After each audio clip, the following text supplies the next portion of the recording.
where you're from, and how hot it is. We are melting here today. Oh my gosh, I'm so hot.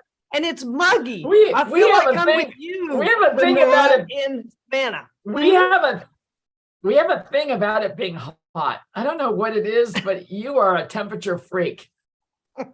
Well, I'm a weather channel freak. I don't know what it is. Maybe guys, if you want to know about Savannah, Lisa, she's a weather freak. So there you go on that one. She loves weather. Nerd. Yes, I'm a weather nerd. Yes, you are an archaeology nerd. Oh, I just started this amazing book on textiles. Oh gosh. Okay. So that's going to be a fun one. Yeah, Jill says it was. And I got to tell you something. Oh, yes. No. Go ahead. I was reading the chat, and you were reading. I know. We need Megan to help us out. I know, right? Right. Oh. Yes. Okay. So they're asking some questions on Zoom, Dana. You mean YouTube? That's YouTube. On YouTube. I'm sorry. Yes. Yes. Well, here's the thing. Let me go read those and see if there's anything I can help them with. And you can start to chat with everybody else about everything else that you're okay, great. Yes. Okay, do that. Okay, good. Oh, I'm so excited today, guys, because we have a couple of really juicy questions that I'm going to be talking about and guys, when you send things into me, what's great is that I get the opportunity to kind of look for what is it about this question that a lot of you guys will benefit from the answer for, because I always want to kind of like give you guys as much information as I can in the short time that we have together. And so I always look for some really fun questions that we can really expand on and really kind of learn from. And that's why we do the Q&As. They're kind of little mini design moments, but what is great about them is that you build enough of those and, you have a revised space, you have a new home, you have a freshened up whatever. I mean, that's really what we're here for. So at the end of the day, it's fun, but it's also hopefully things that help people kind of really learn about things. So, Annette says, I'm with you on textiles. Ooh, Annette. Okay. So I don't know if you guys know this, but I actually still maintain a Northern California office. And I was up there for the last 2 weeks handling some things. And I caught a couple of museum shows. Oh my gosh. And if you are a freak at all about couture fashion and anything along those lines, I have to tell you that the Galpe exhibit at the Legion of Honor in San Francisco is not to be missed. And if you don't know what that is, you need to Google it. Because listen to me, I sound like Kathleen Madigan. You need to ask Mr. Google because it is an amazing show. She's an insanely brilliant artist, and the work that she does is heart-stoppingly beautiful. So, and completely beyond my comprehension of things. Anyway, so yes, okay. So looks like we've gotten fixed, and we are on with. We have got Gaia on it, and so I'm sure she can get everybody on that needs to be on. And if you can't get on that, you can just join us on YouTube, and we'll figure out what the technical difficulty is later. But it seems like we have a number of people from Design Club on the Zoom chat, and we've got our peeps on YouTube. So anyway, one of the things that I was thinking, guys, is I think people are on vacation because it's just been, nobody's been around and everyone is on vacation. I mean, Jonathan B, he's on vacation. Amy is away. Demetra is away. These are people that have joined us before. Megan is traveling. We were up in San Francisco on our little project thing we were working on for 2 weeks. And so, people have been away. So this is going to be kind of like one of those throwaway events, but you know what, we have a bunch of fun stuff that we created, so why don't we start with that? Yes. Oh my gosh. Okay, I know what happens is you get tied into reading all the chat, but we can't I actually. know, I do. I bet. We actually have to host the show. Oh my So gosh. anyway, 86 in Savannah. Oh gosh. Okay. Well, why don't I start right away with a question that I've gotten from someone last week, and that I kind of really wanted to get a little clarity on, just because I thought that was really there was some things. I'm not sure she's on today, but let me see if I can share my who is screen. it? And we'll ask. Oh, is Michelle Well, you? Michelle, I don't know if you're on today or not, but we're going to talk about your window. I know some of you have said that they're going to catch it in the replay. So yeah, that's all fine. So that's good. Okay, so here is Michelle's dilemma, which is that, oh gosh, okay, let me go back down to this a second. Oh, maybe I should stop sharing well, we are so not coordinated today. We need Megan. All right, so I want this to go here. I need Megan to organize my desktop so that I can get everything going. Sorry, guys, bear with me all, okay? Because if you know Megan? me. Well, Megan, there's a question that says, where is Megan? So Megan is actually with Tara. I don't know if you guys remember Tara. Tara was with us for a very, very long time, and she's still very, very close to us. And it's her birthday today. And Megan and Tara are relatives. They're related through marriage. And so they're together right now as we speak. And so that's where Megan is. And if anybody... Good. Okay, great. All right, so let's do this. I am going to share my screen again. Oh, here we go. Okay, so now you guys can see that, I think.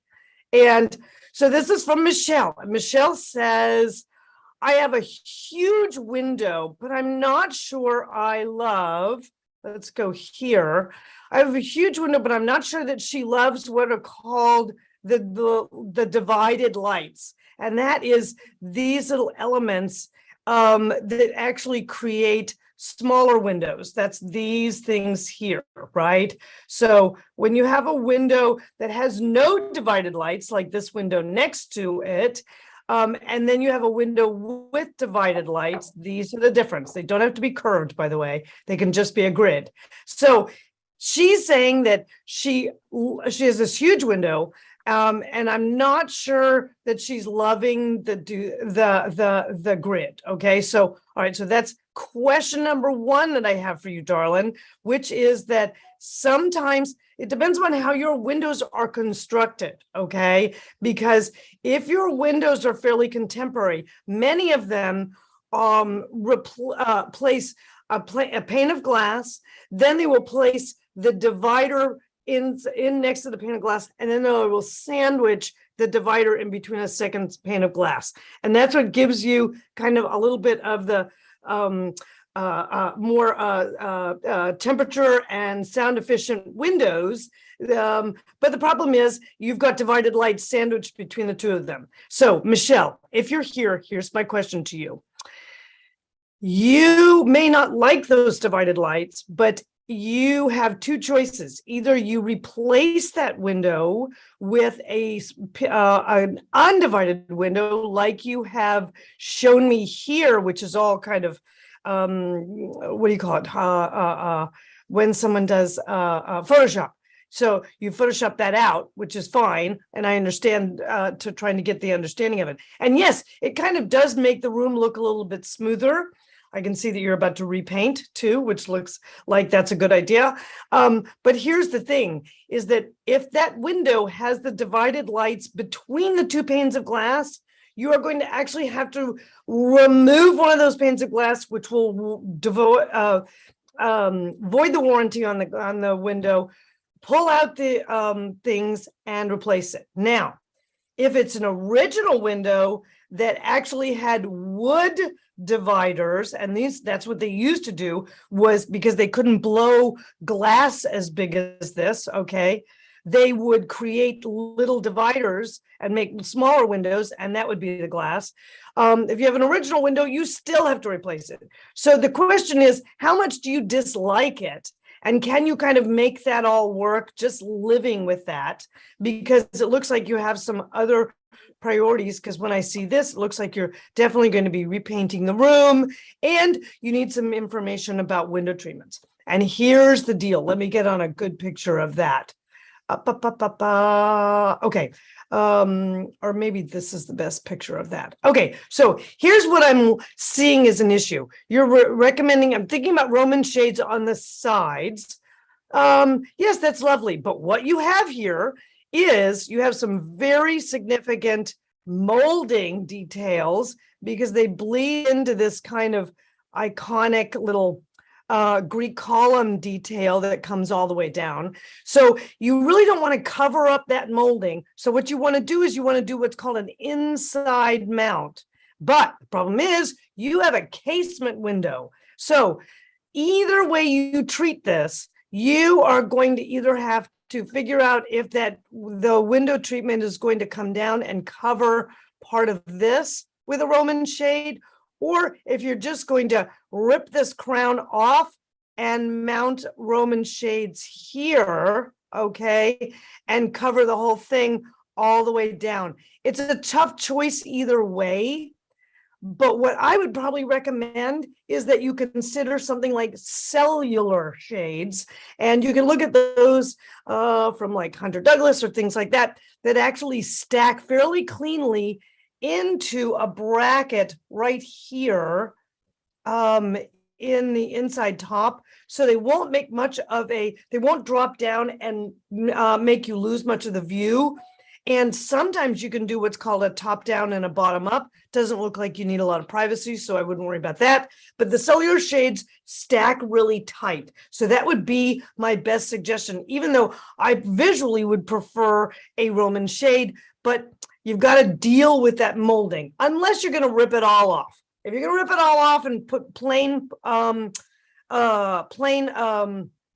molding in there with everything else and pull that crown molding out and everything, then you could go ahead and do the Roman shade, and that would be appropriate. But with this molding, sorry, that is a no-go on that one. So, all right, Michelle, it doesn't look like you're here today. So I'm hoping that this helps you understand what your situation is with the window. By the way, it's a very lovely setup either way. And you should definitely make sure that those cellular shades or whatever it is you do pick for the windows become the color of this white that you're going to paint the room, because you don't want a big old color block right there that would completely block your vision from things. So, Michelle, here's your test, which is, I know you're in the design club. I see you in there and I chat with you on occasion. So make sure when you're done with this, I want you to throw this onto your before and after, because I want to see that room done in a Greek Villa white, I think you said it was. And I'm excited to look at that. All right, Michelle, I hope that helps. Okay, Dana. Yes. Yes. Okay. I can go on to another question, or do you have something else that's going on? No, we have a few things. We have someone that actually sent me a question, Mary, and it was just an involved question. And so I said, why don't you come on with us and we will talk with her like we were in an inner circle course, so people can get an idea of what that might feel like. But first, okay, before we do that, I think we're having a little technical difficulties today. Let me see. I don't know what's happening, but I'm seeing some streaming issues. But anyway, guys, sorry, it's technology. But I wanted to throw something up and do a share with you. You want to see something and see if you can talk to us a little bit about something? Did I lose Lisa? Oh, I'm sorry. Yes, you did. I apologize. You know what it is? I've got an ex Inner Circle member who has sent in a question. Oh, and you were reading it. I see. Yes, yes, and I want to kind of take a look at that. I know we It's are a completely really live show, as you can Oh tell. my And gosh. so Okay. some days we're just doing this. Anyway, but okay, Yes. let me share with you this photograph and see what you think of this. Okay, how about that? Let's do this. Okay. Oh, hold on, I have to do this. Now I'm in your quasi dilemma, but here we go. So, what do you think about this space? Oh, wait. God, looks first pass, that looks lovely. Let me see. Oh, wait, I've seen this room. Is this one of Ellen DeGeneres's houses? I can't believe it. Yes. Was in Arc Digest, and I Yeah. Okay, yes, I've seen it in Arc Digest. That's why I recognize it. I'll tell you, I love this room. Now, it's not my personal style, but let me tell you what I love about this room. It is one of the most kind of classic interpretations of a transitional style. Why don't we ask everybody why it is a transitional style? What can they tell us? Okay, put it in the chat and we'll read off what your answers are, if you guys can do that. Yes. Okay. A mix between classical and modern, that says Roxanne. Yes, actually, very good, Roxanne. Kathleen loves this as well. It's beautiful. Yes. Anybody else? Come on, guys. Come on. What makes it what makes it a transitional space, right? Yes. Why is this a great example of a transitional space? Traditional looking chairs with transitional looking chairs. chairs. Yes, good, Lenora. Okay, right. Good. Yes, let's see. Sofas have straight lines. Oh, Holly says she remembers when I looked at this room a while back. There you go. Oh, that's funny. Let's see. I don't know. Let's see. Do you know what makes a home in all that stacked wood? Oh, yes, you are actually right. Holly, that's actually true.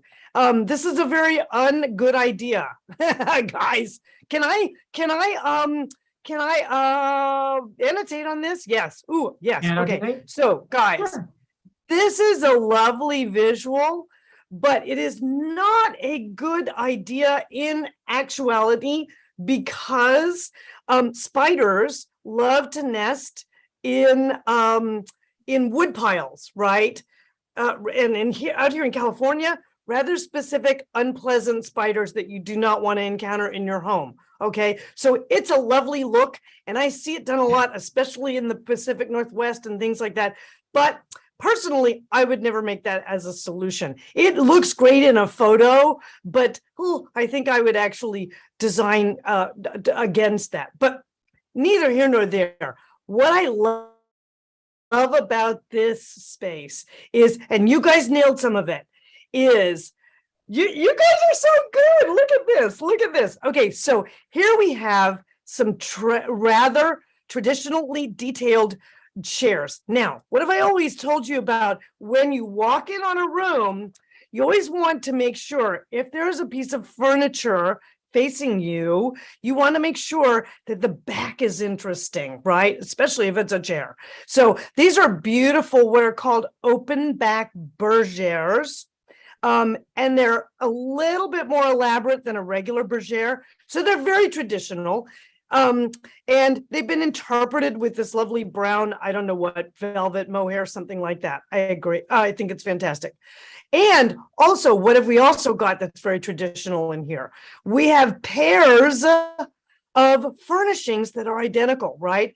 And they are facing each other. So the room is very symmetrical, all right? That's one keynote element to a traditional space, is that there's a central focus of the fireplace. Then there's the two similar sofas that have been treated differently. Yes, Dana. Oh, I just wanted to say, I mean, it's so symmetrical that the art piece has a line down the center that connects with the line down the center of the wood beams. I mean, everything is symmetrical. Yes, yes. It's the whole thing. Yes, it's been very well thought out. You have the two pairs of chairs. You have a single stool here at the bottom, which is great. And then you have the coffee table in the center. And again, what you guys picked up is that there's is there gold leaf on that little bench? Oh, that is. That's pretty. But what there is most importantly is there's a very strong mix, and it's a very clean departure. And I'm going to talk about that later in a question that comes up, which is that she's got these are very contemporary sofas, right? They're white linen, they're slip covered, they have the straight arms, they're very clean. They're really a good look, right? And then she's paired them with this lovely pair of bergères done in this sort of chocolatey velvet, which kind of makes it all sort of blend in. There's also a lovely traditional, very large Persian rug. Note the scale, guys. It's a perfect size to enclose the entire space in it, okay? Then she's got this central fireplace, which is lovely. And she's treated it just a little bit with a little bit of play. Two sculptural elements, one's a little different than the other, but they both feel similar in terms of mass, which is great. So there's a lot of, how do you say it? There's a lot of very sort of clean and coordinated tension that is created. Sorry, let me erase all that. Okay, there's a lot of clean and coordinated tension that's created in a space like that to really indicate that, yes, it absolutely is a transitional space. She did a beautiful job with that. So I have no idea how old that is. Helen goes through houses like, or Ellen, excuse me, goes through houses like water, Helen. I think. Yeah, sorry, Ellen. But she does go through a lot of them. So, okay. Roxanne says that she asked for a Q&A back in February for a room, and she completely transformed the space. I want to see them. Gosh, I haven't seen them yet today, so I'll grab them for next weekend, Roxanne. I hope I see them. Okay, great. Okay. Do you want to do one more like that? One more.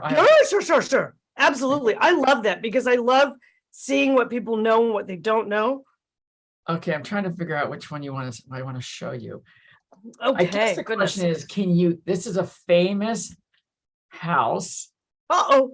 And I'm wondering if you're going to be able to guess it. Are you okay? What's wrong, Lise? It says that someone tried to join Design Club earlier today, and they got caught in a little bit of a loop. Guys, if you have any problem with Design Club, email me, dana@lisaholt.com. Gay, would you put that in the chat, please, on both places, and I'll handle that. But right now, for the show's purpose, I'd like to show you this photo. Okay. Oh, my God, that's gorgeous. Now, let me ask all you guys out there in YouTube and Zoom land, if you know what this is. Ooh. Oh, God, sorry. No, I just blew it. Sorry. I was going to say, that is a very grand room. I didn't know where it was. Is it possibly? No, you know the answer. It came up on the thing. No. I was just going to say, is it possibly the White House? Because I saw the answer. Yes. I wouldn't have assumed that necessarily, but that is a gorgeous room. So, my question to everybody is, I've got 3 photos if you want to see the other 2. Up to you. Okay, let's show me the other 2. Let me see if I can figure it out. And then you tell me which one you want to talk about. There's that. That's beautiful. Oh my God. This also has to be the White House. It all is. I've got 3 photos. It is all. Okay, yes. Let me talk about this one for a second. And I have this one. So 1, 2, or 3, which one do you want to talk about? Number 2. Okay. There you go. Okay. All right. So let me ask people why I knew this with the White House looking at this room. Well, because of the There's a yellow, very, right? no, there's a very specific set of details that indicates to me what this is. I don't know. Someone say, Mm.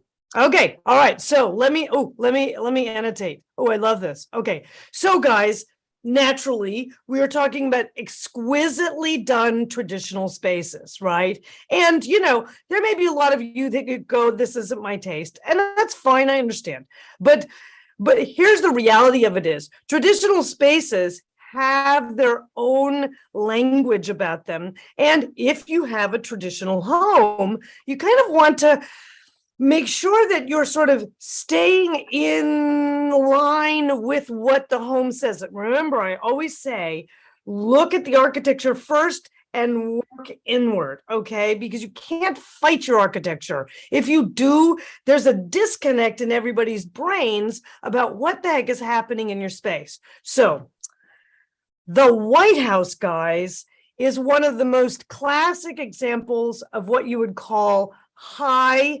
Federalist design. Okay, so it's a very specific period, late 1700s, and what gives this room away, okay, is very tall ceilings, but it's all this beautiful molding, this anaglyptia applications at the edge of the ceiling, this beautiful crown molding here, and again, kind of this repetitive element down here and around the windows. That's all very federal style, high federal style. Okay, so this is not vernacular. This is as refined and upscale federal style as it gets. Okay, now, it was meant to be the important building that housed the president of this new country. And, it was happening in kind of the late 1700s.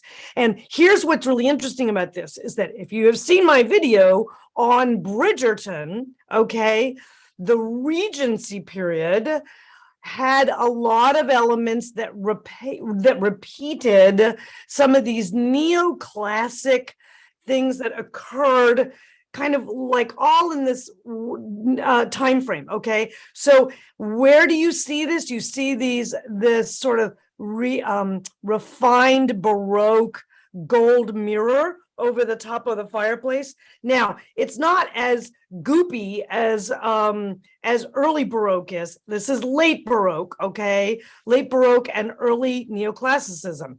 This is another very, very classic. This called I think it's called a fan fishtail on the drapery. If somebody is an expert on drapery, they could probably correct me because I am not an expert on traditional drapery, but with this valance at the top and then this overlap that runs down there. That's a very federal statement, very specific to that time period. And then, of course, you have all of your sort of classic layups like we just saw in Ellen's house, in terms of the spatial layouts and the spatial solutions, paired chairs in front of the fireplace, but those paired chairs are very straight, okay? They're not the bergères at all. They are bergères from the standpoint that they are armchairs, but they are straight back, straight armed, straight legs. So this is a much later period, right? If they do have the curve is kind of a little bit more contemporary, and that's because it's actually a current White House day. And then you have kind of the anchor sofa piece facing the fireplace there in the back, because these rooms that were done in the White House were kind of like public rooms, receiving rooms. I'm assuming this is like a receiving room. And it might have been in the private spaces, but it was considered a receiving room because you'd meet with other heads of state and things like that in these spaces. So this is a gorgeous space. It's a beautiful buttercup yellow. You have a major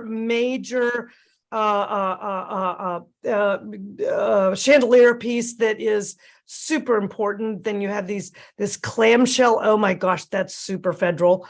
So yeah, so it's a really lovely, classically federal statement of things. Again, it may not be your taste for something that you want to have in your house, but understanding why this is what it is helps you do a better job of making your house what you want it to be. So I have a quick question on that, Lisa. I have a quick question on that. So if I have a space like this and I want to take it more transitional, what am I working on to do that? You know? Oh, great question. Such a great question. Okay. Excuse me. Because I get a lot of questions about people who are dealing with shall we say, de-Tuscanizing their homes. In fact, I think we have one today.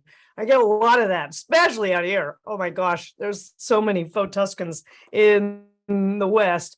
Anyway, so when you have a super traditional space and you need to kind of update it a little bit, the very first thing that you want to consider is your palette, okay? Because your palette speaks to your palette can say traditional, transitional, or contemporary really easily. And paint is usually very cheap. So if you don't want to get rid of all of this crown molding because you actually like the crown molding and the anaglyptia, keep it. But maybe why don't you take the walls a light neutral? Because, and I mean, when I say a light neutral, like a white, okay? And not a icky fish colored white, but something soft and wonderful. And that would immediately wipe out the kind of traditional vibe to the palette. Okay. The second part to the palette that you need to address is Lisa, real quick, I gotta tell you what Kathleen's comment on Zoom is. She says, "All hail to Swiss coffee." Oh, hail Swiss coffee! Yay! Kathleen, I am so with you. All hail Swiss coffee. Benjamin Moore Swiss coffee, not you guys out there that are Sherwin-Williams painters, because it's a different color. But Benjamin Williams has a match for it. I just forget what it is. Anyway, so second part of the palette that you would want to address is the colors of the upholstery. Okay, these are very kind of a traditional look to things. So the upholstery styling is also very traditional. So I may consider keeping this piece, but maybe slip covering it into something a little cleaner and a little lighter and a little bit more contemporary. To be honest, you could throw a check on that sofa and snap that out of super traditional right away. Check being a tone-on-tone neutral version of a check, okay? These little chairs, these are fabulous, but they're really kind of classically traditional, done in this sort of what looks like maybe a silk moire or a stripe of some sort. So you want to reupholster those in something kind of maybe, a fabulous little kind of houndstooth check or something like that. And maybe take the frames out from being gilded to something maybe a little bit more contemporary, like maybe you paint them kind of a charcoal or a black or something like that. So there's lots of different ways. You could keep this chandelier, but get rid of the window treatment that is classic traditional and do something much cleaner, like a super tasteful, maybe a hopsack linen Roman shade, something like that. I would consider readjusting all the artwork. Okay, this artwork is very sort of classically traditional, with paintings done in gold frames. I'd throw a big Andy Warhol on one wall or something along those lines, because you want to kind of create that tension again, just like you saw in Ellen's picture earlier of her house, right? She paired some fairly to very contemporary pieces right up against the idea of some of these really traditional pieces, and it works, guys. It works every time. So that's how you would do that. That would be a great inner circle project to take the White House. Let's get them to call, guys. All right, I want everybody to send in things to get them to call. No, I actually don't want to do the White House. Well, I don't know whose administration that was. I mean, maybe Obama. It was shot years ago, so I don't know what that is, to be honest with you. Yeah, I was gonna say it doesn't feel like super contemporary, meaning Yeah, it feels like it feels like it might have been 10 or 20 years ago. Hard to tell sometimes. So Yep. all hail Swiss Cotton. Yes, absolutely. Okay. Do you? So Yeah, let me do get you to want- Aaron's question. Is that Okay. okay? Yeah. Yeah. Because Aaron, so this is fantastic. Aaron is one of our, oh my gosh, very, if I use the term intrepid and a doer, then you guys, you have met Aaron, man. I got to tell you, this woman is amazing. Oh, wait, I need to share screen. Sorry, let me get that out of the way. Boopy doop. Okay, and let's do this, share screen. All right, good. Okay, now Sharon, oh my gosh, Erin was in our inner circle. Oh gosh, like I think she graduated like a month ago, something like that. Anyway, so, and she graduated with all of these instructions on how to move forward with her house. And what happens is, we go through a lot in that time frame of 8 weeks, and you can't necessarily execute all of that in the time frame of the 8 weeks, but you get the instructions on how, okay? But a lot of times, sometimes there's like a little detail that you need to clarify. And this is exactly what's going on. So Erin has a rather unusual house, and she herself is building onto the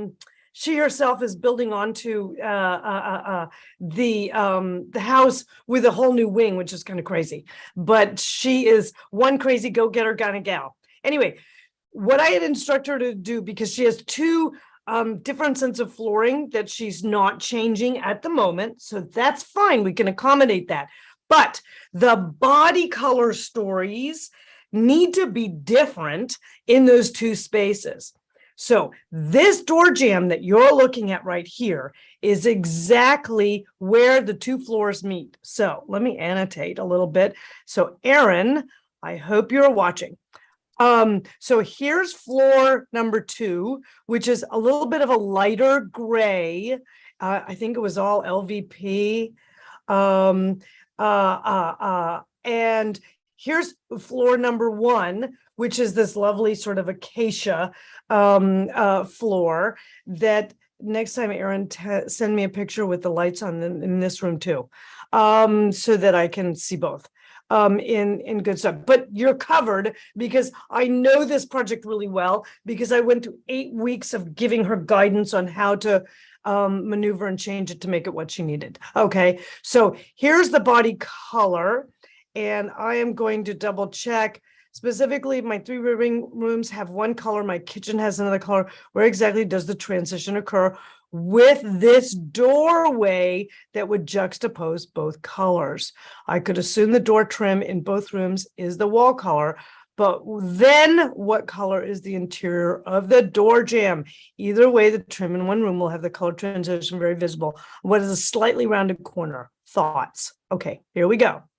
Whoops. All right. Oh, let me move this. Oh, I'm annotating. I'm sorry. Let me stop that for a minute and move this over so we can see this and annotate again. And here's what you do, Erin. So I'm assuming that the door frame, okay, is trimmed out the same on each side, right? Okay. So what you're going to do is the kitchen is in the hierarchy of spaces. The kitchen, technically, especially in your layout, is a little bit of a secondary space. So we're going to let the primary space, which is this area here, and I wish you all could see a little bit more, be the one that wraps, because when you have a color change, which many of you do when you have a door jamb, okay, this is how you determine what happens. Now, typically, there is a door closure, all right, and there's what's known as a jam stop right in the middle of this thing. And if you guys go afterwards and go look at your door jams, you're going to see that. So typically what I would do is I would take this paint, the paint from this room around, include it on the trim, and I would dye it into this interior point, okay? I would take it up the edge of the jam, and that's where I would stop it. Excuse me, no, and I would take it across the face of the jam, okay? So let me give you the idea. So this point here is typically where you will stop your primary color. So for all of you out there that have color changes from maybe your hallway to your powder room, or your secondary hallway to your guest bedroom or primary bedroom, or hallway or one room, dining room to living room, okay? Whenever you have that situation and you have a door jam, this is how it works. The primary room wraps the paint all the way to the secondary room's outer corner of the jam stop, okay? Then this color runs all the way along. Oops. Okay, oh, sorry, guys. I'm working with a new mouse here. Runs all the way along, gets all this trim, comes along into here and dies right there. Okay. You mean like this? I mean, I'm sorry. You mean like this? It would wrap like that, right? Yes, exactly. Sorry, my mouse doesn't help me annotate very well. Yes, with this one. I was sort of just making it clear. So yes. So the line that you want to start off is at the door jam where the door hits. Yes, that's exactly right. Because what happens is when that door closes, okay, everything on the opposite side of that door is all the same color. And that's what you want in the primary space. Okay. So Aaron, here's your situation though. You do not have a jam stop. Okay. So what I want you to do is I want you to bleed this color out from here across this trim and take it to this point right there. Okay. It's a little bit of a solution because you don't have the jam stop and you don't have a door there. You actually have what's called a fixed opening. And so normally I wouldn't have done that and I didn't catch it when we were talking about it on inner circle, but this works fine because you're bleeding now into your secondary space, which is your kitchen. So all of this color will come up, work on that trim and dye right here. Okay, so Aaron, darling, if you are watching this in replay, there's your line where you're going to stop your paint. Okay. Now, because I know you're probably doing this yourself, I don't need to tell you how to tell someone how to do it, but I'm going to tell everybody else how to do that, which is, guys, blue tape is your friend when you are doing what's called a painting schedule, which is what we talk about a lot in the inner circle, because painting schedules are how we communicate with whoever's going to create things. So what you do is you put a line of blue sticky tape right here, and you put another one right here, okay? And you draw a big, you draw a big arrow on them, and you draw a big arrow on each one of them to show the painter where he's going to stop. And then you write P1 and P2. Oops, sorry, my mouse is really bad. Okay, so actually my mouse is really good. It's a super new one and it's so fast I can't control it. So anyway, so that's something that we cover a lot of in inner circle, is understanding how to execute on all of these design details so that you can get the image that's on your head, in your head, into your space. That is really a lot of what inner circle is focused on helping you create for your home. Does that help, Aaron? I'm just going to assume it does. So I hope she took a quick snap on that. Looks like somebody's raising their hand. What does that mean? I don't Dana? know. Looks like someone is reading. Okay. Oh, good. Karen Gore's in. Karen is in Inner Circle right now. Yay. All right. Okay. So I'm erasing this. Erin, I hope that helped, darling. And I hope I see you soon with some before and afters, because you've got some killer things going on that house. So very good. Okay, well, do you want to jump into Mary McFadden has quite a project to discuss with you, and I don't know, I don't think she's an Inner Circle member with us, but it's kind of complicated, and typically we wouldn't handle questions like this, but it was about cabinets in our kitchen. Do you want to work on that one now? It's up to you. Sure. Do you have her file up? And if you do, and we're going to work on it, I'll bring her online and you can chat with her. While too. you do that, I'm actually going to answer Renee, who's in chat, who's asking, this is picky. You're supposed to be picky, Renee. You're doing a space. This is picky, but is the side of the jam toward the kitchen or the living room color? The side of the jam that is, if this had a jam stop on it, I would divide it, okay? But because it doesn't, in this particular case, we're going to actually make it the living room side, and we're going to stop the color at the inside corner of the kitchen trim, okay? I hope that helped. Okay. Yes, and yes, if you have a jam stop, normally it would stop at the inside of the jam stop, okay? Yes. Good question, Renee. Oh, I love it when people are paying attention and can apply it. Yay! That makes me happy. Okay. All right. Okay, I'm gonna bring Mary on. I hope you're ready, Mary.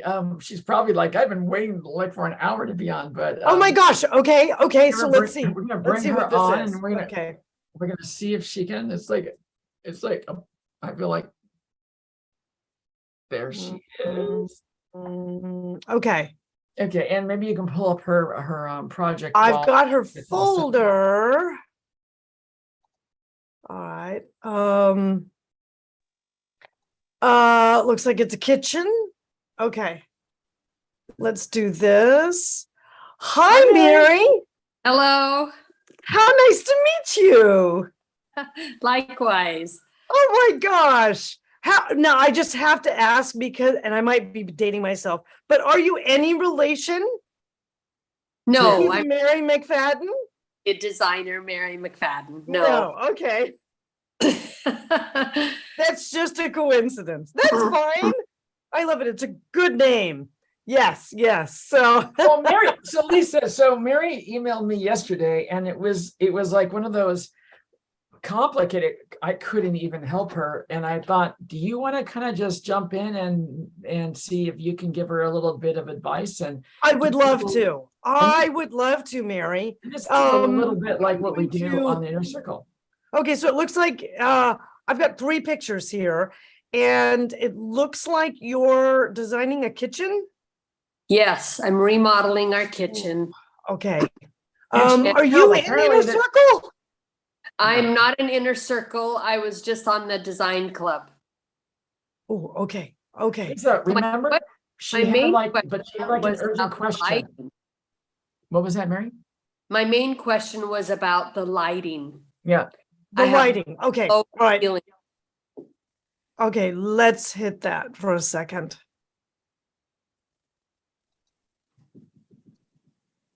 Oh, wait. Okay, wait. I don't know if the images help you see how low my ceilings are. Yeah, okay. Yeah, Oh, Lisa, wait. you need to go close that out. I get it. I somehow it popped over to stop share. Okay. So screen share, boom. Okay, that's better. All right, that helps. And that's a little bigger, right, for everybody? Yeah. Okay. Mm-hmm. So this looks like the 3D pop-up on this. It's not super accurate, but yes. Okay. All right, so your lighting question. So is this okay, so you have gutted this kitchen, and this is the because I see drawings here. Yeah. Okay, good. All right, so that's helpful. Are you planning? Okay. And Do I you have think an there was a island question drawing? about there was a question about an island that I think you were wondering about as well, Lisa.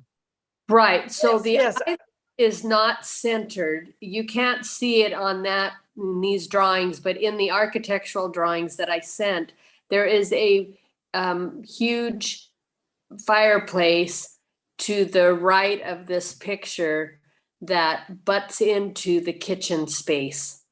And so that made me, or forced me, to move the island, 36 inches. Actually, I have it 42 inches to the left. Okay. So the island and the stove are not going to be centered. I feel like I'm just going to have to live with that, because there's no way to, unless I wanted a really small island, there's no way to really fit. Okay, okay. I felt like the focus should be then on that back wall. That's going to be my feature wall, Yes, yes. so I agree completely. I agree Bridge- completely. I wanted some sconces above that open shelving. But when I started looking at sconces, with my ceiling being low, they'd have to project out over my shelving to actually be good task lighting. That's correct. They would be ineffective completely. Yes, yes, Mary, good deduction there. And just do pot lights or flush mount above the counter. Yes, okay, good. So then the question becomes, okay, so now do I want pendants in front of the over the island? And if I want pendants over the island, how many and what size? Yes, yes, yes. Okay, got it. All right. So let me ask you this.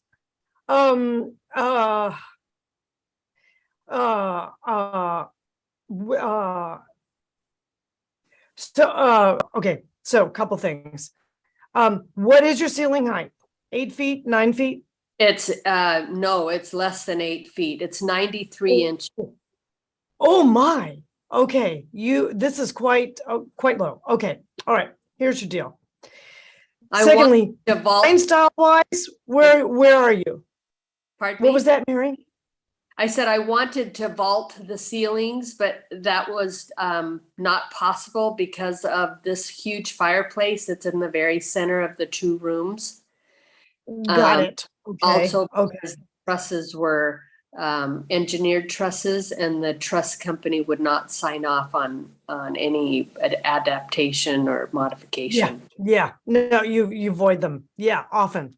Okay, so here's the deal: is I don't know what the rest of your house looks like, because I haven't seen it, and I'm not quite sure, but it looks like you might either be transitional or traditional in your sort of your style statement, right? Kind of a modern. Did you just get a little encouraging hug? Yes, I did. That was my husband. That was super sweet.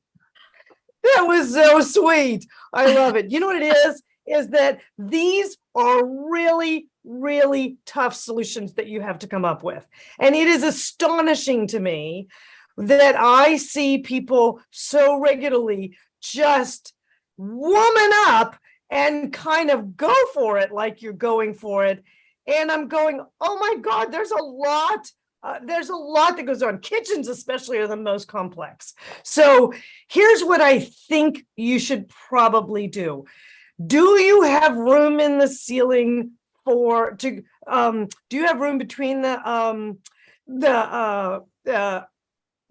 floor joists to go up into the ceiling with can or pot lights? Are you Canadian? No, I'm not Canadian. Okay. But I can you know, I can do pot lights in the ceiling all flush mount and not have anything else. I mean, Okay. Yeah. This is what I'm thinking. If you're transitional, we've got this whole sort of like unbalanced situation going on here that I don't suggest that you emphasize. Okay. And Okay. unfortunately, two pendants or, you know, something along those lines is going to kind of like throw things off, as would sconces, that kind of thing. All of that sort of speaks to more of the problem as opposed to trying to figure out a solution that isn't. Okay. Let me ask you another thing. Is this your hood solution? Are you No. going to do an exposed? Okay. Tell me No. about your hood. Solution is going to be wall, you know, like a square, modern. Okay. Something that comes down sort of like this. Yes, it's 42 inches because Good. it's a inch I'm range. liking that. I'm liking that. Absolutely. Okay, good. So that already says, all right, let's clean this up a little bit. That helps right away. So let's do what your gut is telling you, which is let's ignore, and we can, okay, let's ignore the unbalanced element of things, all right? And let's do this nice chunky hood. Ooh, oh gosh, I just did that completely wrong. I would be absolutely fired by my my staff. By yourself. By myself. Yes, that's right. I would fire myself. There we go. Okay, so we got. I can't even look at that. I'm sorry. Forget it. Oh wait. I'm making it worse. Sorry. You're gonna Hang on a erase second, it. Mary. Well, you know Guys, this is live. She's really a very good drawer, but she's terrible with the mouse. But I have this new mouse, which I asked for, so I can't really kind of like yell about. So there. Okay, so we got this nice hood that's coming down here like this. I'm just going to keep it it's at front and center of elevation. Okay, sorry guys. Okay, so what we've got is here's your story in your kitchen. Okay, your island is off center. We're just going to live with that being the case, because when I look at this elevation, you know, there's a little bit more going on this side cabinet wise, but you tried to balance it out, but you're going to clean it up with this central hood that's going to be nice and 42 inches high. Okay, so I think that's great. So here's the deal. You showed in this picture a shelf that's going to be that's attached to the wall on either side. Are you planning on doing that along with this bigger hood? Yes, I do want to have shelving, open shelving on both sides. Okay. One or two or all the way across or not, I'm not sure. Here's what I would suggest. Do not do them all the way across, okay? Do two floating shelves. That was my gut. There's your gut. See, you know what it is about you guys is you actually have really good instincts, but you're nervous. And I understand why, because there's a lot of money, okay? Right. Already, this elevation is starting to clean up, right? I would keep this guy super clean, super simple. I don't know what's your finish on these. Are these white paint, white cabinet? White paint, great. What's your countertop? White quartz with a little bit of quartz. Great. Okay. What's this back wall material? It was that Zelgi tile that's kind of got some movement in it, just a 4-inch square. You know, okay. It was, I just love that. So if we were in Inner Circle, I would say, please send me an image of that, because I would say yes or no with it in terms of how you lay it out, because there's a whole story around tile patterning and what that looks like. And the floating shelves need to sit on top of the tile, and you should take it full, you should take it from the countertop to the ceiling. Okay. Right. My plan is to put it all the way up to the ceiling. Is this a reality, or are you going to go with straight crown? Straight crown. Good. Because sometimes they just put this in as a placeholder and I'm always going, oh God. Okay, No. so all of a sudden I am definitely understanding a cleaner space in here, which I Yeah. really like. Okay, I really am loving this. What's the material of these shelves? I wanted it to be an oak, or not an oak, walnut to match the island. Oh, I love you. You win a gold star for the day. Absolutely, because I remember seeing that the island was wrapped in walnut. So that's great. What's the material of the hood? It was just going to be wallboard, just a clean Drywall and a white plaster overlay. Okay, thumbs plaster. up. I'm worried about the grease and how easy it would be to clean it. So here's the deal. You need to seal it with like there's a sealer. Tell your plasterer about the fact that you want the wipeable. There is a wipeable plaster that can be used. I have used it on a number of times because it's kind of water resistant. It's a type of plaster. All right. It's not your classic plaster. And you could, if you wanted, go just a hair dressy with it and do a Venetian plaster in white.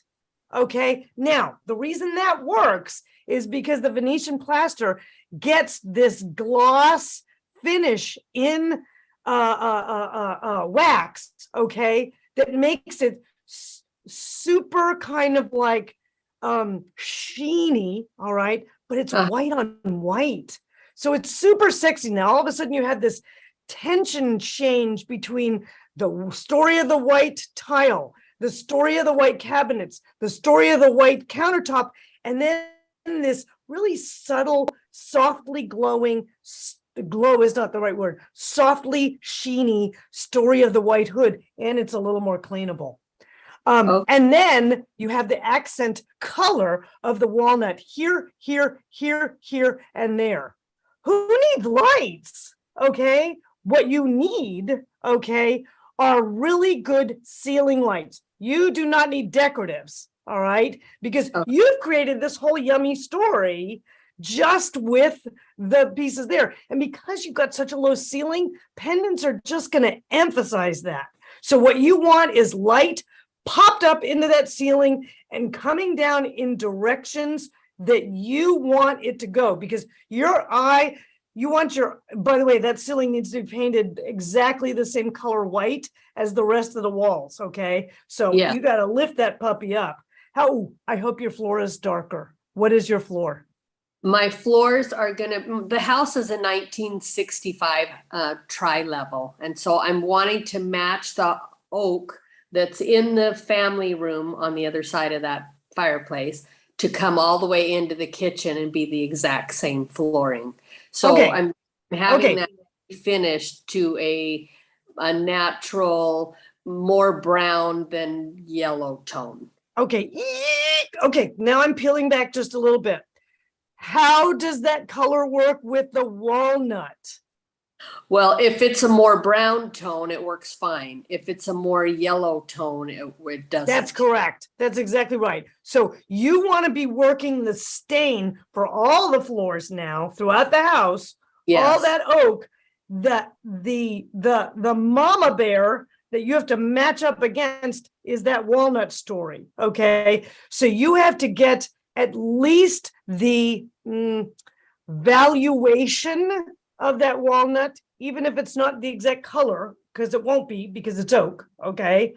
You need to get the valuation or a little darker of that of the walnut. Okay. Because what you have to do in this situation when you have low ceilings, and this goes for everybody, is you have to press that floor down. The way you do that is you deepen up the value. You make it the darkest note of the three. When you have every room has a composition of light, medium, and dark values in everything we put together, right? So that dark value on that floor presses the floor down and helps and then you put a light, super light value on the ceiling, and it raises everything up. Okay, so you're going to just visually squeak out as much kind of sight line, and height as you can. All right, so I'm loving this story right here.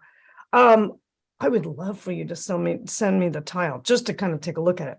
But now let's go back to this, which is that, do you have plan of the, do you have the, oh yeah, you do. Wait a minute.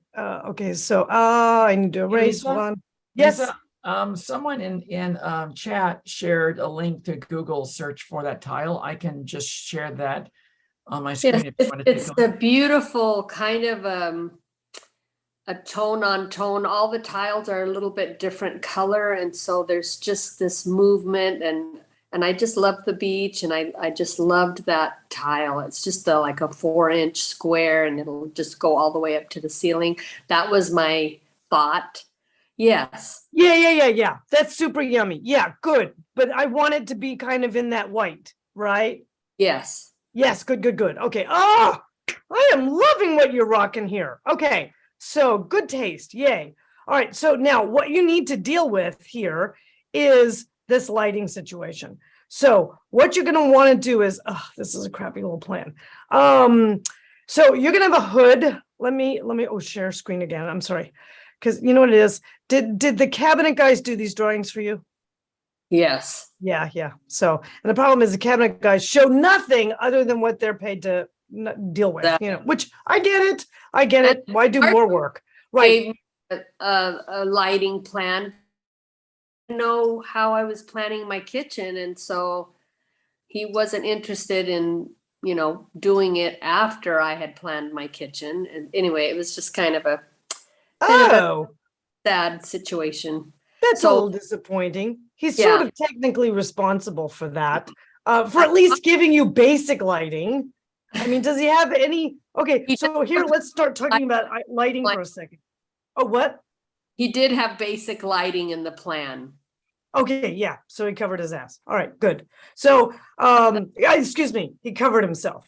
I'm sorry. This is so live. Dana.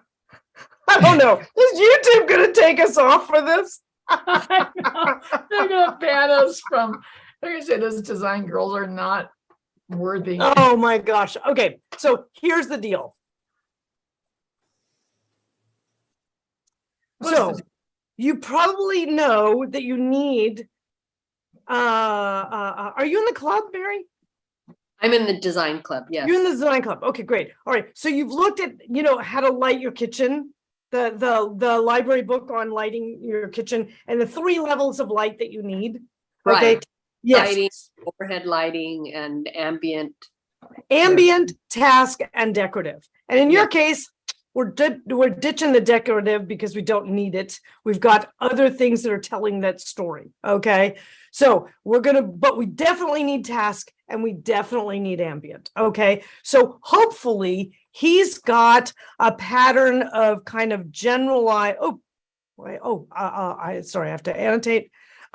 He's got a pattern of kind of generalized pot lights going along. Yes. Does he have that? Okay, so that's covered. So now what you need to do is, and I don't know where in here your island sits, right?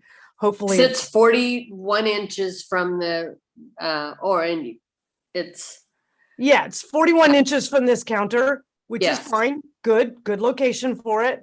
Nice and roomy. You don't want to go too much further. You're going to make I don't know how tall you are, but it's going to be too many steps. So your work triangle gets thrown off. And is your sink in the island? Yes, it is. Okay. Yeah. All right. So here's the deal. What you're going to want to do is you're going to have ambient lighting here. But remember, when you're standing here, okay, when a human body is standing there, and your human body might be anywhere in the 60 to 70 inch range. Okay. You're blocking the overall light play from here. And this is your work surface, right? So what we need to do is we need to get a downlight located in front of those shelves. Okay. Okay. actually to probably, I don't know how deep those shelves are. So here's your hood, I right? was 12-inch shelves because they're going to really be shelves that are. They are. Okay, so hang on. So I'm we're gonna- gonna push these out further.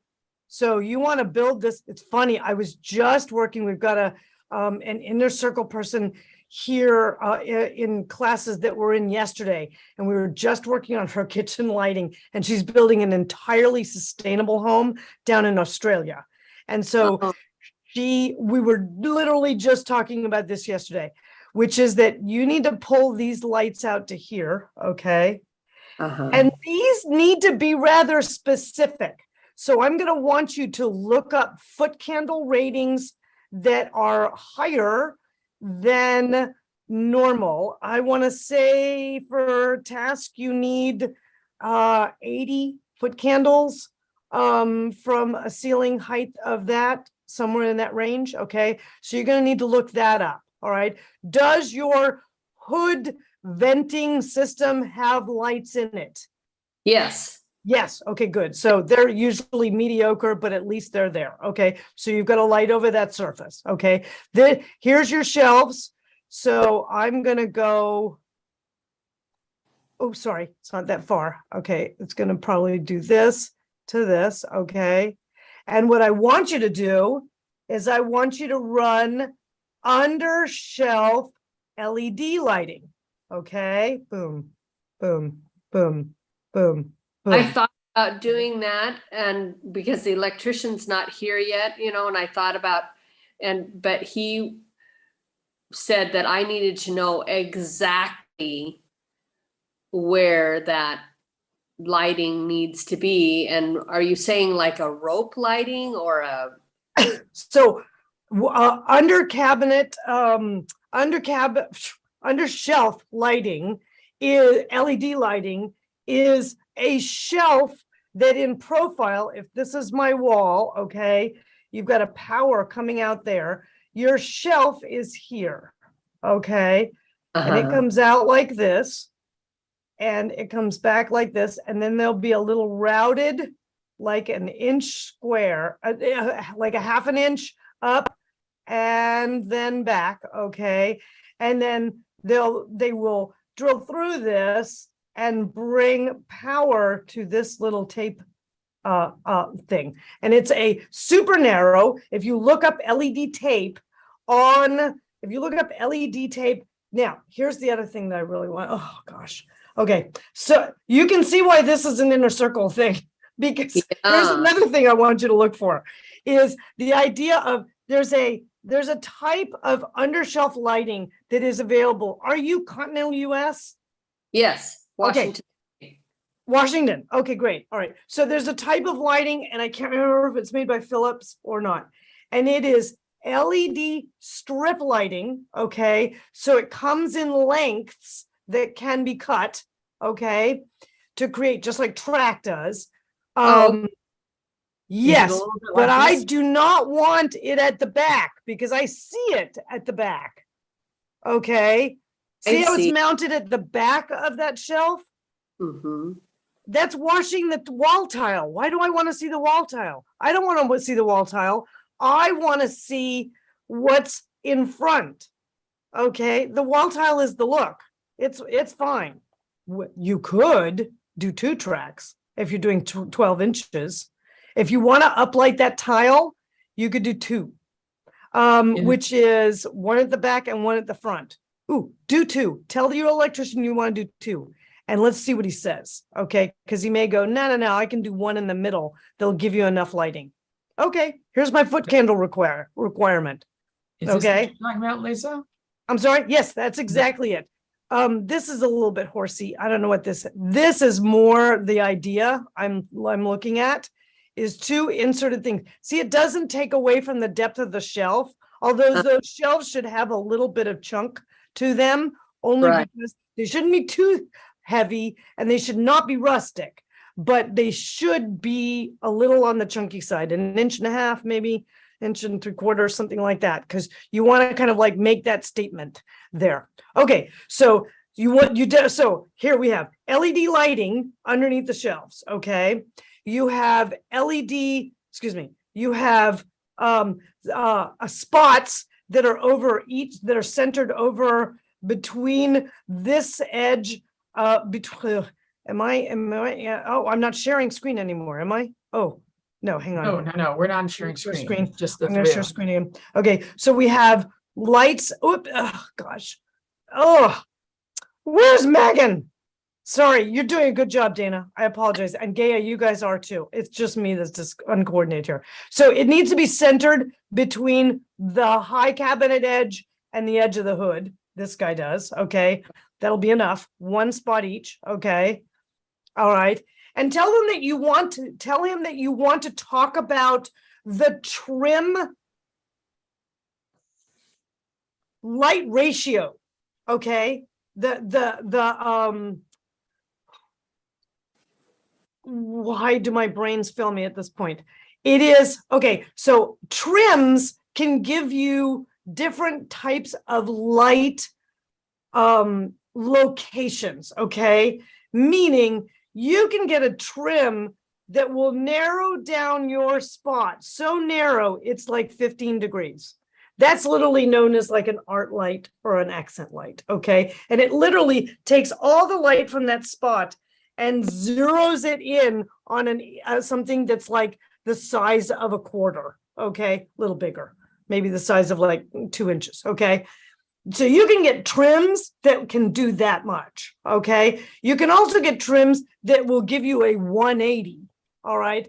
You want kind of something that will give you from here to here. And that might be 180, or it might be like a 90, all right? So that might be a 90 degree, okay? So tell them that you want to discuss the trims because you don't want a generalized lighting there. You want task specific, okay? Okay. You're going to get generalized lighting on the rest of the space, all right? Then you got the lighting under the hood. Now, over your island, let's go to that, is, oops, sorry. Oh, I'm annotating, stop annotating, and I can move this thing up so I can see it. Over your island, what I would suggest that you consider is a row of like 3, oh gosh, a row of 3 specific lights, kind of generally spaced over the center of the island. Okay, make sure that they don't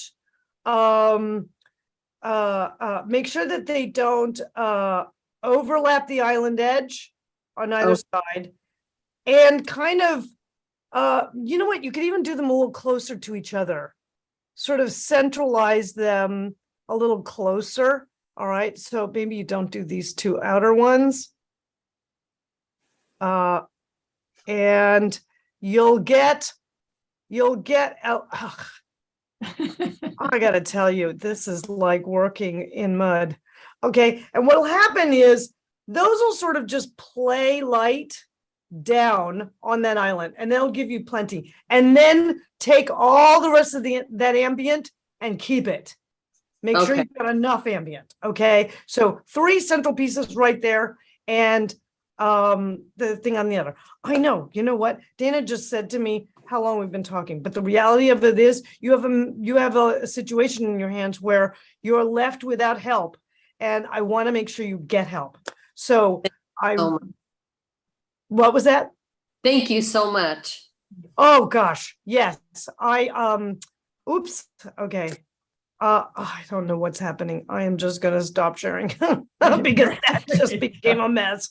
So, so this will be available and when your guy is coming. But one of the things that happens in Inner Circle is that when somebody has something like this coming up in a project, if it's occurring before we meet again, because we meet weekly, then people send me what's called an urgent, and I get onto that, and I jump onto that. I get them a solve on it.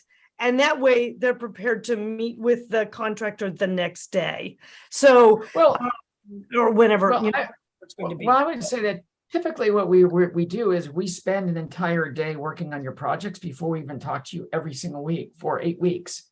So by the time we get to you, we know your project, we know you, we know what's going on, we know the details, and we're able to be very quick and effective with the coaching. So even though there's a few of you guys online, everybody gets through their projects and everybody learns from each other, like everybody on this chat now, I think, is learning from each other, because I'm reading the chats and everyone's going, oh my God, I didn't know so much about lighting. So that's why it's valuable. So listen, Mary, I want to thank you for being on our little show. Yes, it's so nice to meet you. And would you please keep us posted in the club? See, every one of these that comes to me, I feel like they're now my babies. You're my client, and I really want to see how this comes out. Yeah, so let us before and afters and some of the rest of the room. And I'm going to get on the inner circle.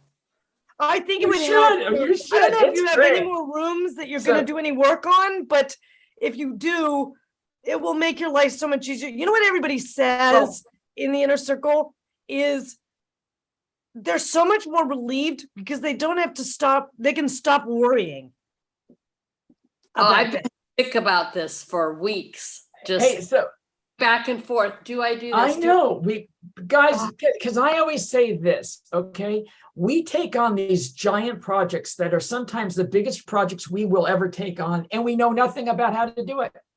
And so what you end up doing is you end up relying on the subs and the contractors and the salespeople and your friends and your personal opinion and your spouse.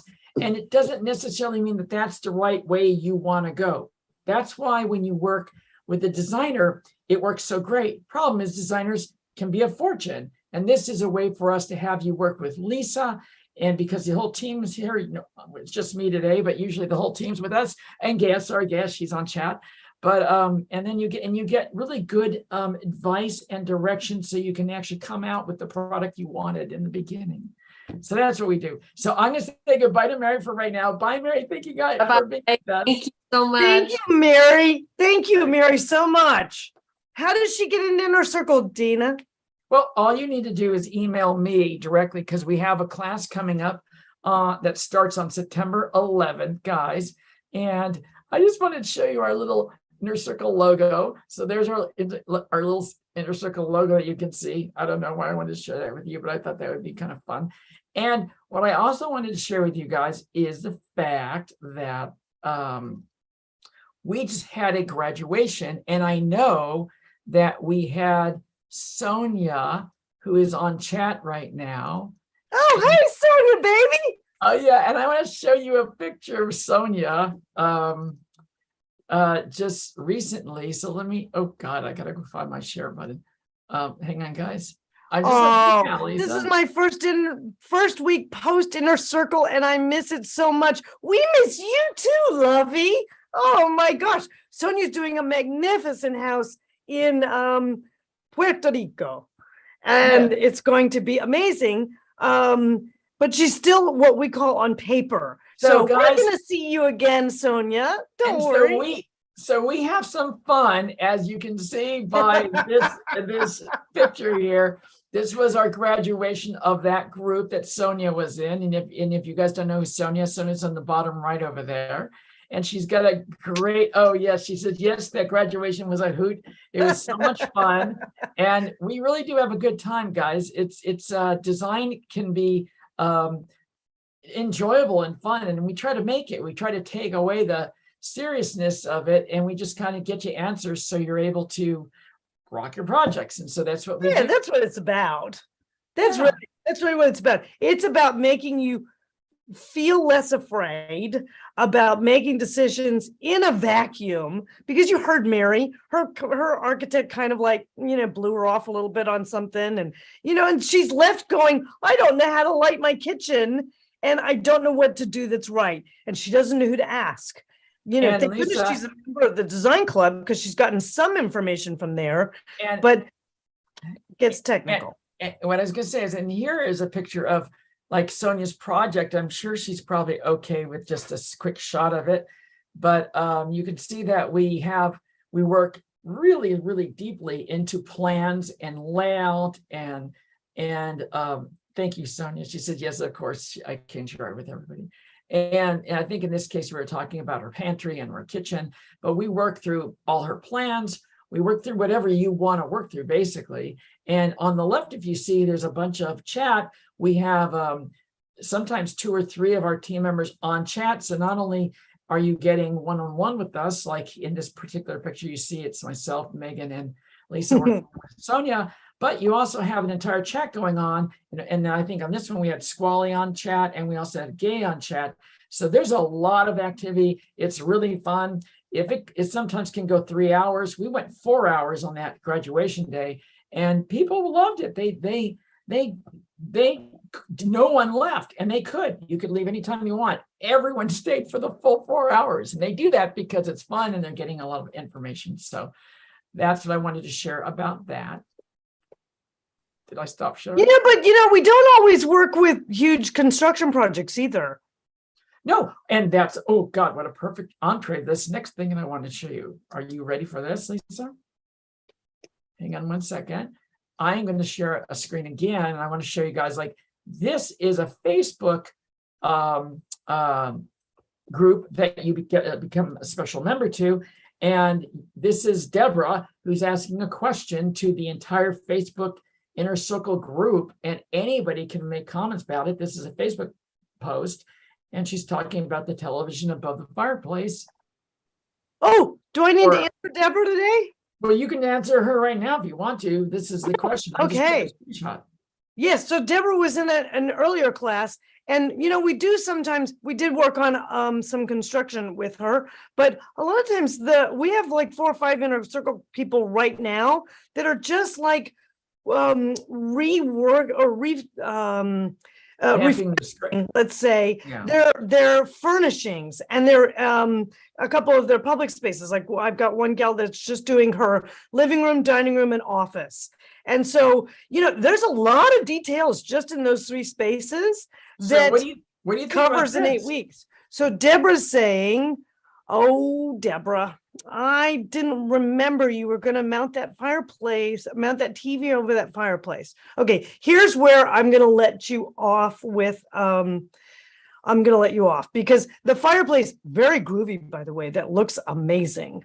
It's this glass front, really long contemporary one, which I really like. And the great thing about them is they don't put out a lot of heat. So, and they're narrow. They're not that tall. So yeah, they're narrow and not that tall. So here's what you could do is a lot of vendors. I don't know which television this is. I don't know. I don't know if it's I don't know what vendor it is, but a lot of the televisions can be mounted a little closer to these, what are technically called appliances. They're not actual fireboxes where you burn wood in them. They're actually just, a burner, right? So they put out heat a different way. And so much of the heat doesn't go straight up. And so that TV could be lowered. That would be step 1, I would suggest for you. Maybe not much, but even a couple of inches will make a difference in the ergonomics of your necks, okay, when you're watching it.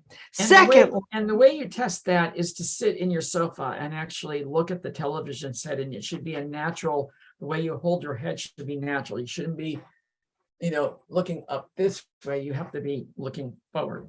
Yes.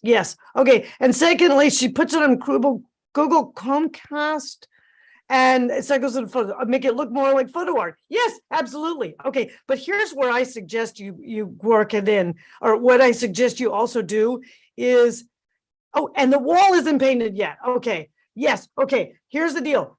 This is a test, so only a test. So what I'm gonna say is, see how far down you can move it so that you're not damaging the equipment, okay? Yeah, we don't wanna do that. And what I suggest you do is paint the fireplace segment, both the upper part and the lower part, darker, because it will both emphasize just the visual, but if you also want to just leave the TV off, you can do that as well. Okay, so I don't know what your scheme is, but Deborah, you're welcome to send me a note in the what is that? FaceTime, Facebook, excuse me. Send me a note in Facebook, okay, about what color you're going to put on that fireplace. And we can kind of talk it through and make sure that that looks good before you lock everything in and put it down there for reals. Okay. Yay. Now Sonia chimed in and she said she'd paint that wall darker to camouflage the TV, which is exactly your suggestion. So Sonia, good job. Anyway, and I have another one that came in from our Facebook. This is a private group for the Inner Circle members. So maybe we want to chat about that. Oh, yes, actually, Kathy is in a very current class of Inner Circle right now, and she is redoing her kitchen, and she was talking about island lighting. And right now, what we're doing is we're totally redoing her kitchen, but we are going to reduce the 3 lights to 2 because 3 is too many on this island. Okay, we're changing the shape of the island detail and a bunch of those things. And you'll see in the replay, Kathy, that I answered this, but I'm in love with the Savoy house, right? Which is the classic interpretation of the old schoolhouse. Love it for your space. Love, love, love it. In fact, I was going to suggest it. So you get a gold star because that's your winner chicken dinner. It's otherwise known as a schoolhouse one. 2 of them, that'll put out such gorgeous light. It'll be beautiful. And while you're drinking that, I'm going to show you. Thank you, Lisa. And while you're drinking that, I'm going to show you one more photo that I had that I wanted to share. It's from one of our superstar clients. We have got a number of you guys, and you know who you are. Sonia is one. But this is Joy, and this is Joy actually. Joy! Her name is so appropriate. She just brings joy with her everywhere. I love her. A gorgeous space, and we have worked with her throughout. We came in the middle of it, really, right? Yes. Oh, yes. That's another thing, guys. If you're already in the middle of construction, Inner Circle still works for you, like you just saw with Mary's kitchen, because there's a lot that has to happen. Maybe you're just doing a renovation. If you open up those walls, a lot has to happen between opened up walls or renovation or new construction and you walking into a finished space. There is so much that has to happen that I try and dump as much information as I can into the Design Club. But the reality of it is, if you are spending, I'm going to say tens of thousands of dollars on your spaces, you want maybe a little bit more guidance. And many of you are spending much more, I know. But you want a little bit more guidance. And the reality of it is all those details have to be handled all the way along. Everything from how to line up grout, what color to pick grout, how to work with a contractor to get the exact grout color you want. Those are things that we talk about in Inner Circle in a way that you kind of can't discover any other way. It's sort of like being a client, right, Dana? Well, Lisa, what I would say is that one of our current Inner Circle, literally spoke to her yesterday, and she's on, and she says, if you don't mind me coming on, I'm in a hoodie t-shirt. Who? Karen Gore wants to come on. Karen!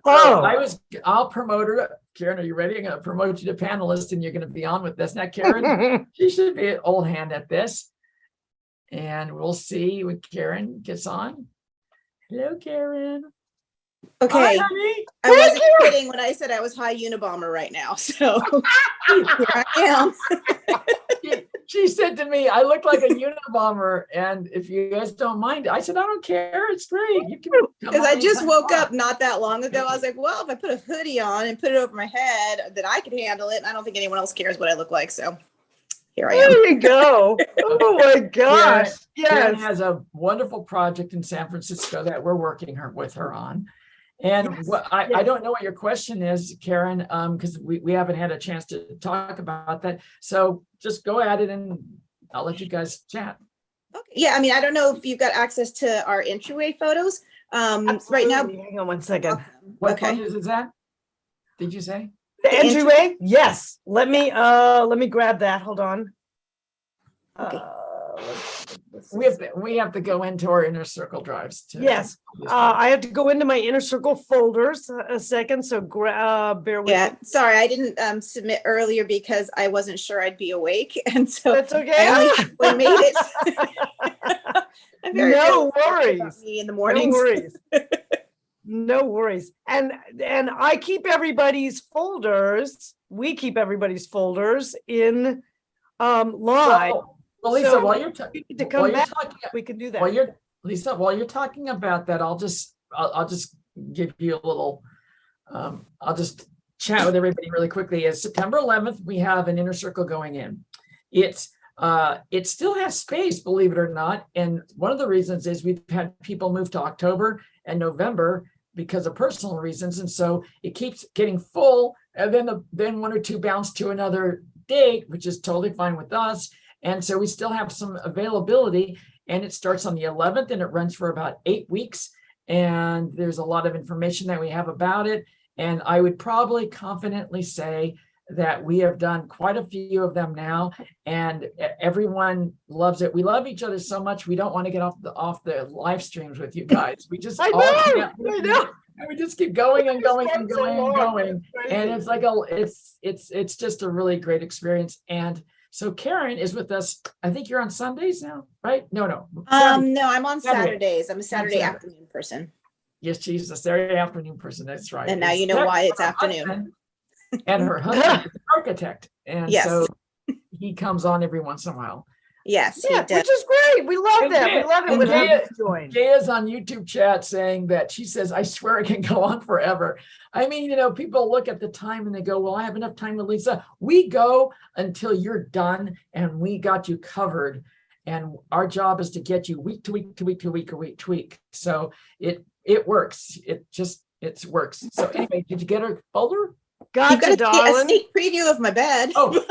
Guys, also, it's write to Dana at lisaholt.com. Dana, D-A-N-A, my name, at lisaholt.com.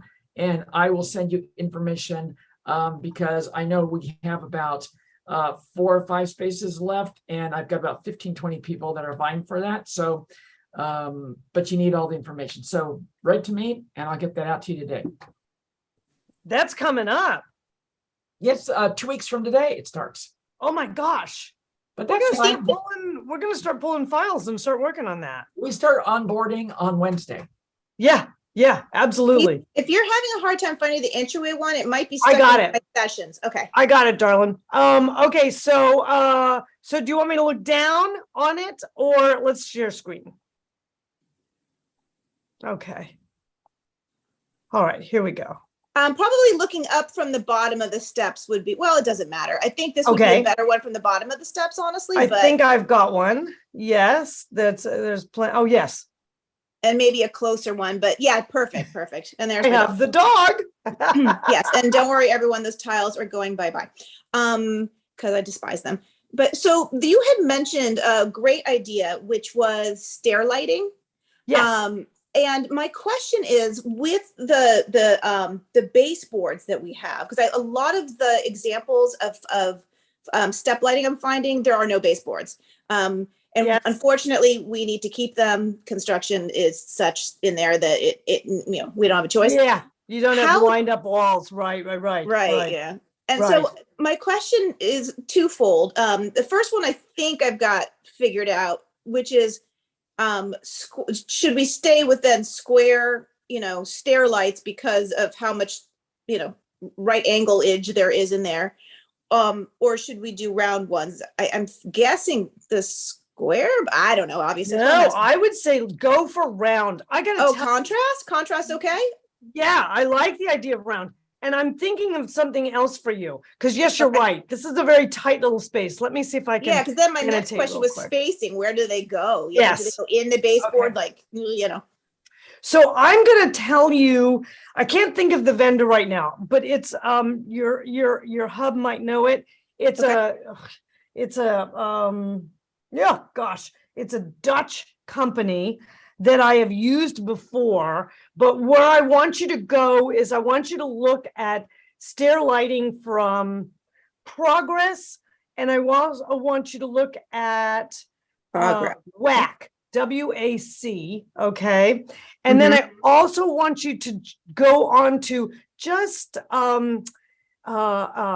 it used to be called Y, the letter Y, lighting. Y lighting? Oh, I know Y lighting. Ylighting.com, because they have a lot of good contemporary ones. And here's what I'm thinking that I want you to look for.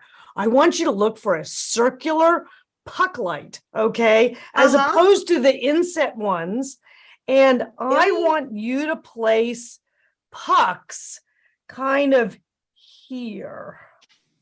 Up above. Okay. Yes. But pucks stick out. They do stick out. Yes, they do stick out. Now, if you don't want to do them on this side, you could do them underneath the railing, but it kind of balances the railing to have them. Think the light should be where you're saying, but how come you want me to have ones that stick out? Yes, I love them. Oh God, there's a really groovy Dutch one that has 4 little spotlights that shine out from it. And so it creates this lovely little well of light underneath it, as well as shooting out both horizontally and a little shot upwards. So it creates this lovely little pattern of light that's very interesting and tasteful. You know what I will do is I'm going to make a note and I'm going to send you an image of this one because I've used it on other jobs. But you see that photo that I just shared is it, I mean, this is just something I pulled up on Lamps Plus. No. Kind of the thing you're talking about, or Lamps Plus probably would not have it. It would surprise me. So yeah, so you may have like, you had a long run there, doll. So you may have 8, 10 of them, but you do not have to like every 3 steps or something. And going above the baseboard, right? Okay. Gives you the ability to get a little broader spread of light itself. Okay. Okay. So, I think these could be super groovy. I'm going to send you the one that I'm thinking of. Awesome. Thank you. They're a little more expensive than just your plain rectangular ones because those can look a little bit like a theater. Okay. Yeah. These are a little bit more like, ooh, tasty decorative lighting, but they're actually serving a purpose, which is lighting your lights or lighting your stairs. Excuse me. There, sure. Yeah, yeah. So I'll send you it today, okay? Because I know exactly which one it is, and you guys can talk about it and let me know next week. So, it's not next week. Not next week, 2 weeks, but I can still keep track and let you know. Keeping me track because I don't want to have you guys go for 2 weeks. It makes me feel weird. Megan and I talked about it yesterday. And we said, no, we want to encourage you guys to we talked about it on Friday. We're like, no, let's not make you go 2 weeks without talking about things. So send stuff in. Okay. And even if we don't get to it, we might answer things because, things happen. So, yeah. Oh, and wait, and you've already got the tile for this and we're going to do the same tile in the powder room, right? Yeah. The Verbier, I guess it is. Woo! Send me some hot homework on that powder room, honey. We're gonna rock that thing. I am telling you. And I just got to figure out good wallpaper sources. Are there specific wallpaper vendors or not vendors, but makers that you think I would particularly like? So your Pinterest page that you did. Look and see who's called out on those black and white ones. Because Schumacher does some great ones. There's also some, Megan knows this better than I do. And so Megan would know some things. You know what? You could send actually her an email if you wanted. Send me some links on that. And I also want you to look up, here's another thing for your homework. Because the minute your husband said 10-foot ceilings on that thing, I went, oh my God. I looked those bocce lights up. Those are cool. I want to do the bocces. They're so freaking cool. I know, right? I saw them. They're one of my favorites. Yes. All right. So, but you do them all different sizes. How many? Yeah, I don't know how many lights and if that's the thing. So we need to figure that out, right? Because you can do them single all the way up to 28, I think. Yeah, I think that's probably too many for the powder room, but 3 or 5 could be really awesome. Yes, 3 or 5. Nah. I'm saying 8 or I'm saying wait, I'm saying more like what's the square footage on it? Kate's not here. 7 by 7. I think wouldn't you do it like every other stair or something like that? You'd No, have no, a- now we've moved on to the Oh, we powder. moved on. I'm thinking like every Sorry. 3 though, Dana. I'm thinking like every 3 steps powder- on stair lights. I think you're gonna have a minimum of 5. Okay.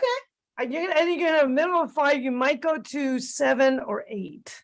I'm gonna end We'll up have to getting- play with it. And different heights. Woo! It's gonna look like yeah. little moons in the ceiling. because they have Oh, the fixtures that have them at different lights, like in clusters of 3 or 5. or yes, something but too. sometimes those fixtures cluster them too tightly together for the Oh, room. okay. Okay. We'll have to see. I've done some custom mixes with those, so they're great. They're Uh-huh. great. That No, I'm all in. that people are gonna pass out when they see that room. I'm totally all telling over you. those lights. They were stunning. All right, good. Yay. All right, good. So Thank work on you. that this week and I'll take a look at that. Okay. Okay. Thank you so much. All right, and I will send you the puck. Oh, I need to Appreciate it. send you the lighting puck. Yes. Oh, I am so glad that you came on. This is good. And that I have no pride apparently and no shame. Oh, I Yes, think you you know, will forgive you. my hair's back in like, well, I don't know. It's the I can't deal with it bun, you Yeah, know, so. and this is a step beyond that. My bun, I can't deal with the buns underneath. Yeah. Okay, thank you, Karen, and we'll see you Thank in you. 2 weeks. Thanks, Appreciate Karen. Okay, bye, honey. There we are. Yay. Okay.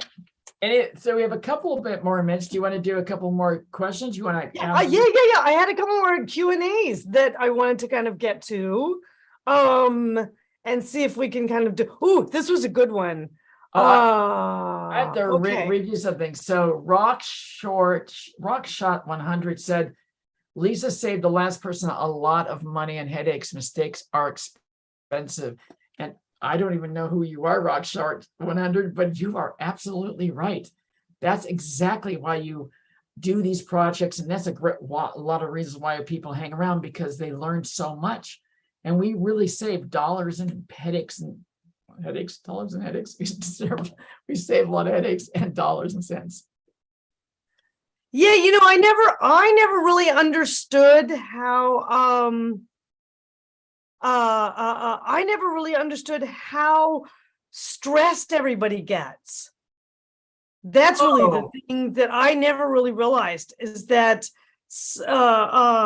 we've had people come into inner circle classes like in tears, because they are feeling completely up against a wall. They Well, have to make a decision. They're Overwhelmed, afraid. Yeah, overwhelmed. fear, Yeah, unable to make decisions because there's so many things you no can do. need.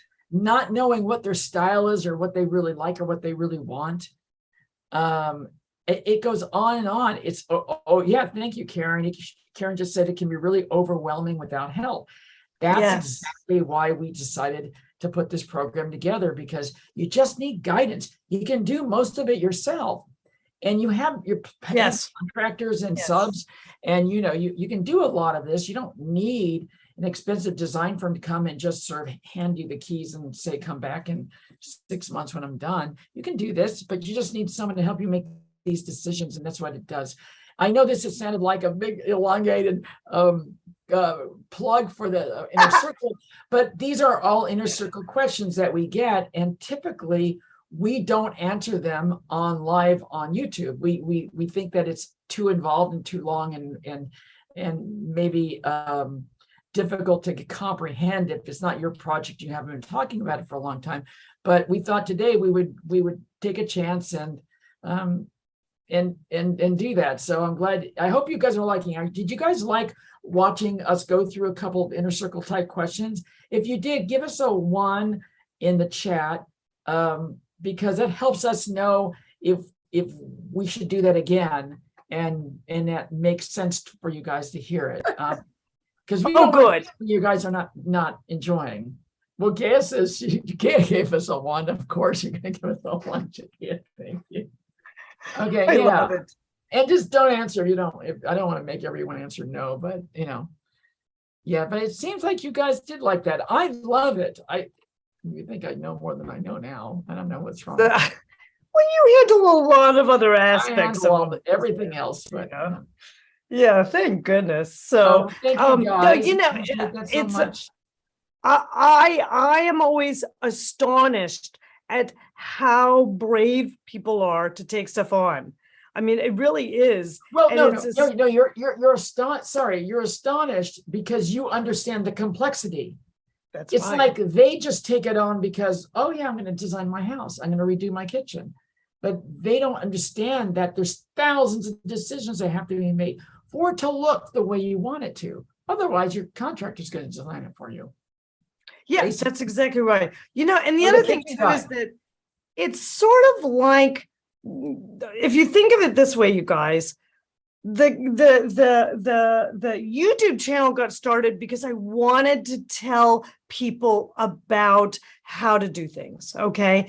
But then when we realized that the YouTube channel has parameters to it, which is understandable, we created the club. Okay. And so I have been dumping the stuff into the club for almost a year now.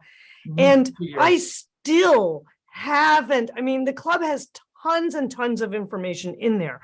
But if you're doing a project that has a lot of details involved with it, it's a likelihood that even though I've done a lot of work in the club to get you from zero to partway to hero, that final last like 5 to 15%, sometimes I haven't had a chance to cover in the club. So that's when you need to be in inner circle, because questions like Mary just had, you know, with that, or that Karen just had, she had Well, Lisa- baseboard issues that well, I hadn't Lisa- even thought about that with her, but Lisa, you know, like- we just came up with a different solve and it's still going to be great. Well, we have people that are on paper only. We have Mhm. people that are actually in the middle of construction. We have people that are at the end, and we have people that have finished their projects and need to go back and redo things. I mean, we have every aspect. And you're talking about giant, beautiful, gorgeous homes. Like, oh my God, I can't even name how many we have. We have gorgeous There's homes. really some lovely homes. And then you have people that are coming in to us with a living room or a kitchen or a bedroom. Yeah. So, A 1,500-foot condo. We have one right there she's just bought it. So it's brand new. She's not going to change a lot, but she's got to furnish the whole thing.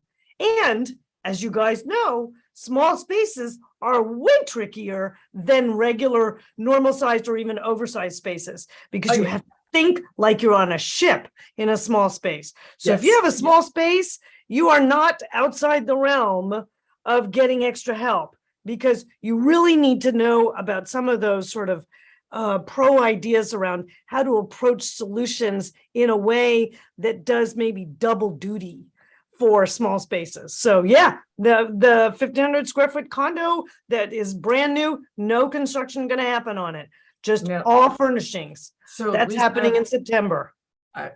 Yeah, right, exactly. Mhm. And we have 2 weeks of a little bit of a break until that class starts. And so, yeah, and we only take 8 people, 8 clients, guys. So that's not a lot. So this is not a big giant class. This is a very curated, yes, it's quite bespoke. Yes, quite bespoke. And you guys get Yes. to know each other. That's what we were showing you, the graduation, everybody having so much fun.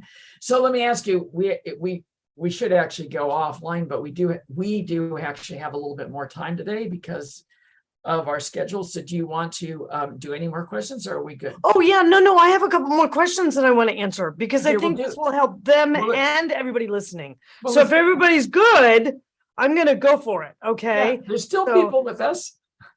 Good. Okay, so great. All right, so this was, let me take a look at this a second.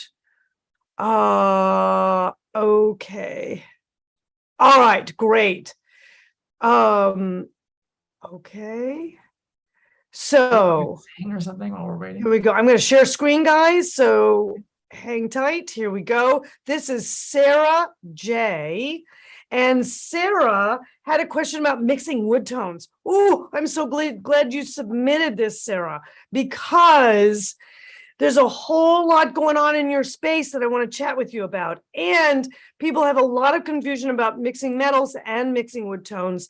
And this is a perfect example. I've given you kind of the rule of thumb in the design club on some things, but sometimes your project in specific will fall outside of those parameters. And that's when you need to kind of like jump in. Okay, so here's Sarah's living room. And she says she's got, she said she's got all these wood tones. Do they need to match exactly, or can they just be close or in the same color family? And I want to say congratulations. She gets a gold star for the day because she says she shopped my house to decorate her living room, which is a great solution that we talk about when we talk about editing, because sometimes you have things that you need to shop and relocate to give them new life again. You don't need to get new. Sometimes you got them there. You just need to move them around and kind of like look at them. Okay. Excuse me. I shopped at my house. I have a wood floor, a piano, yes, and some tables that are 3 different wood colors. Whoa, okay. However, I feel like the piano is a similar color to the darker parts of the floor. Do I need to refinish the wood tables to match the piano or floor or exactly or what? I do not know what to do. Help, help, help. Okay, so here we are.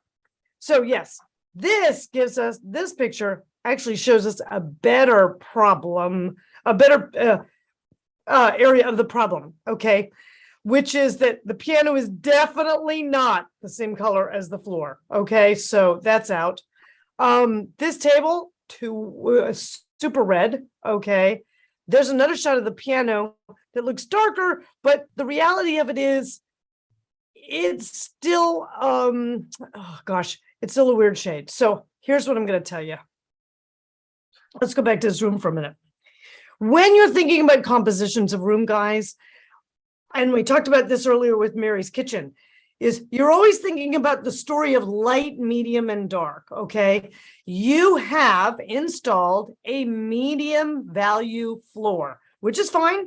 They can be any color, it doesn't matter. But the value tone is light, okay? So what needs to happen to get this wood story to sort of like go, oh God, here's another one, which is a planter, which has a super like lightweight birchy color.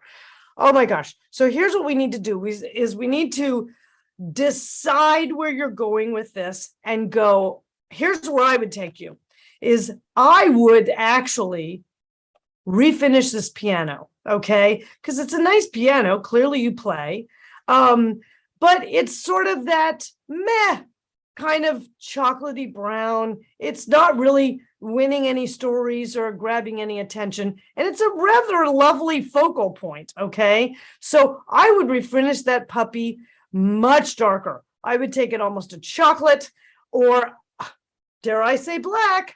Black always works well for a piano. So I would take that as a much darker element, okay?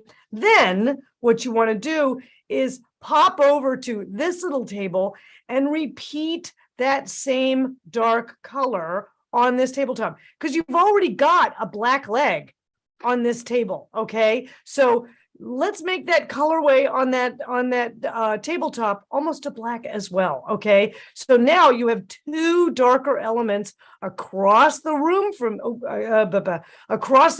each other, right? That are starting to tell a story, okay? This table, do I have a picture, another picture? I actually don't have another picture of the coffee table, but it looks like it might be the same vendor as this table because it has the same hairpin leg. So I would also consider refinishing that dark as well. So then you have the color of the floor as one wood color.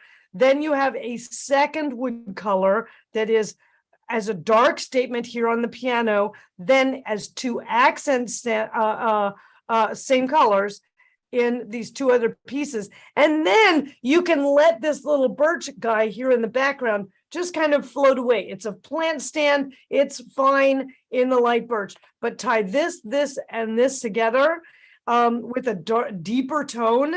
And That will definitely make this room pop. Can I add something, Lisa? Yes.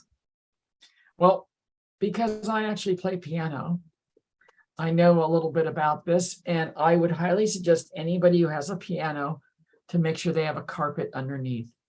Because when a piano plays and those soundboard rings, it will bounce off that floor and bounce off that wall, and it just goes everywhere, and it doesn't sound very good.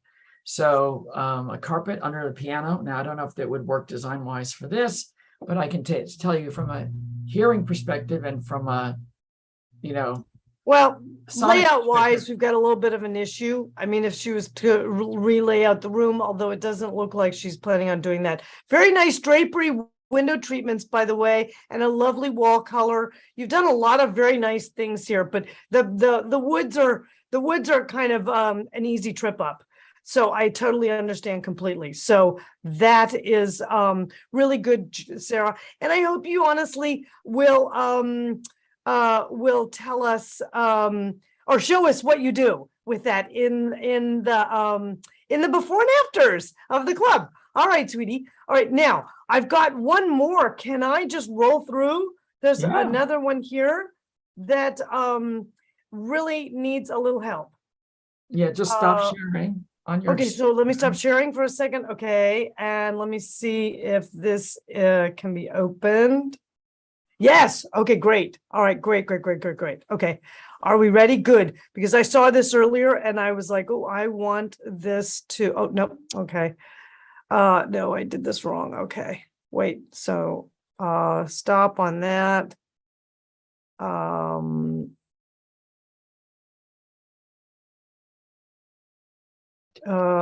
Okay. Do I need No. to sing that Jeopardy song? Oops, no. Okay, wait. Okay.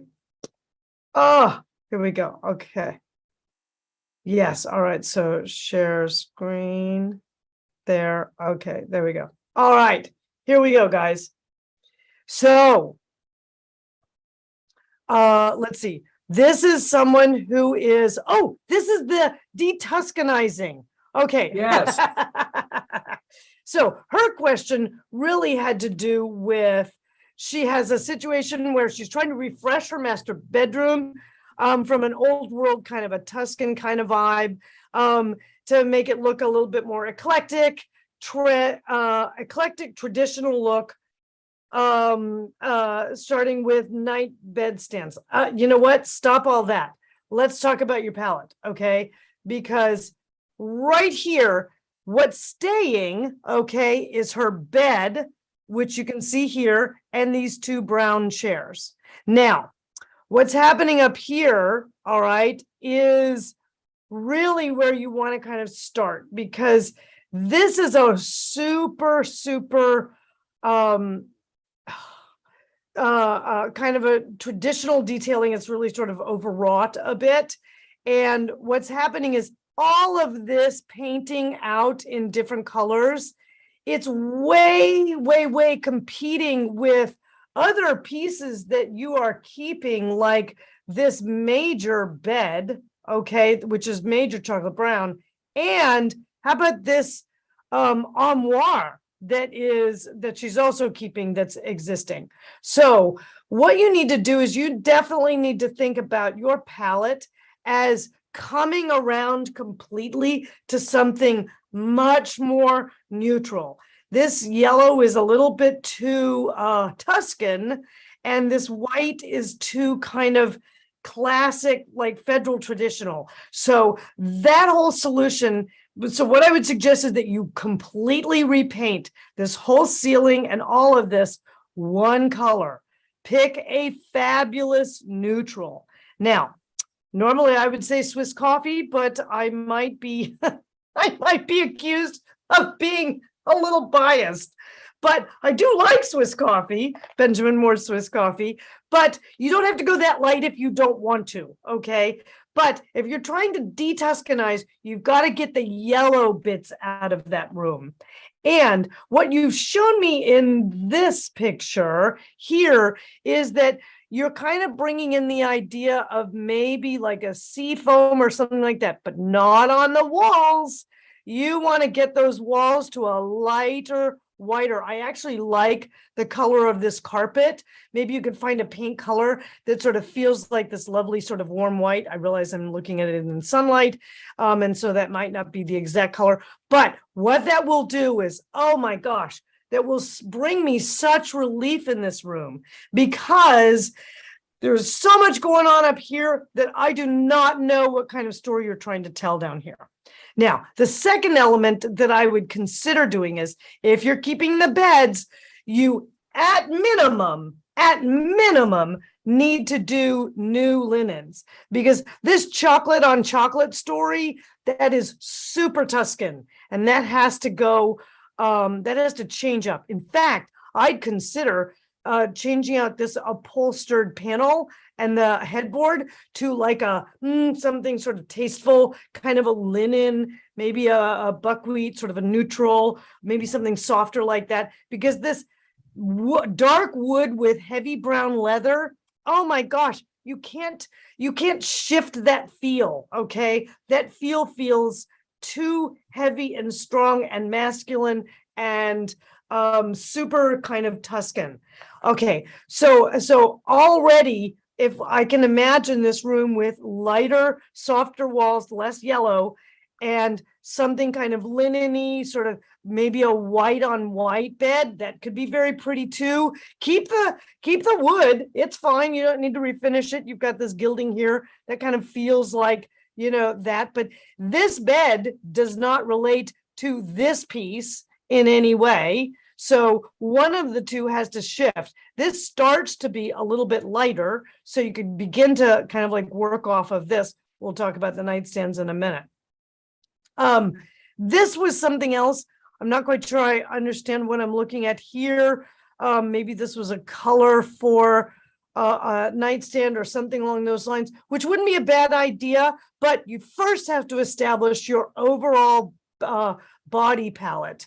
And are you keeping the rug? Because the rug is very traditional, kind of not the right size. This nightstand isn't on it, and it's got a lot of activity. If you wanted to take this down a notch, I would switch this rug out to something that is a better unique size. You want to look at my how to get a great giant rug for a deal element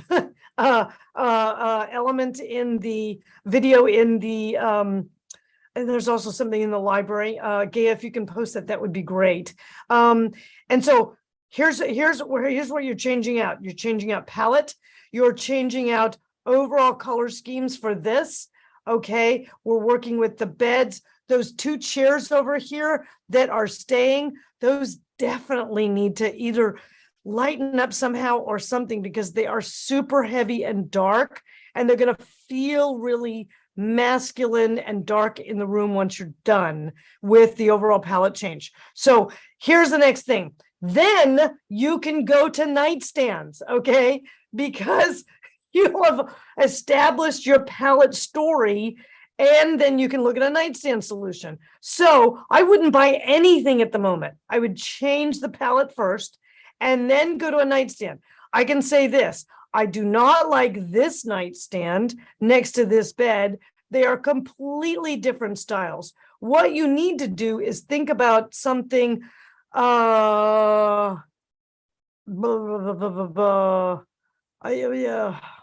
that's a little cleaner. I'm not dissuaded from that.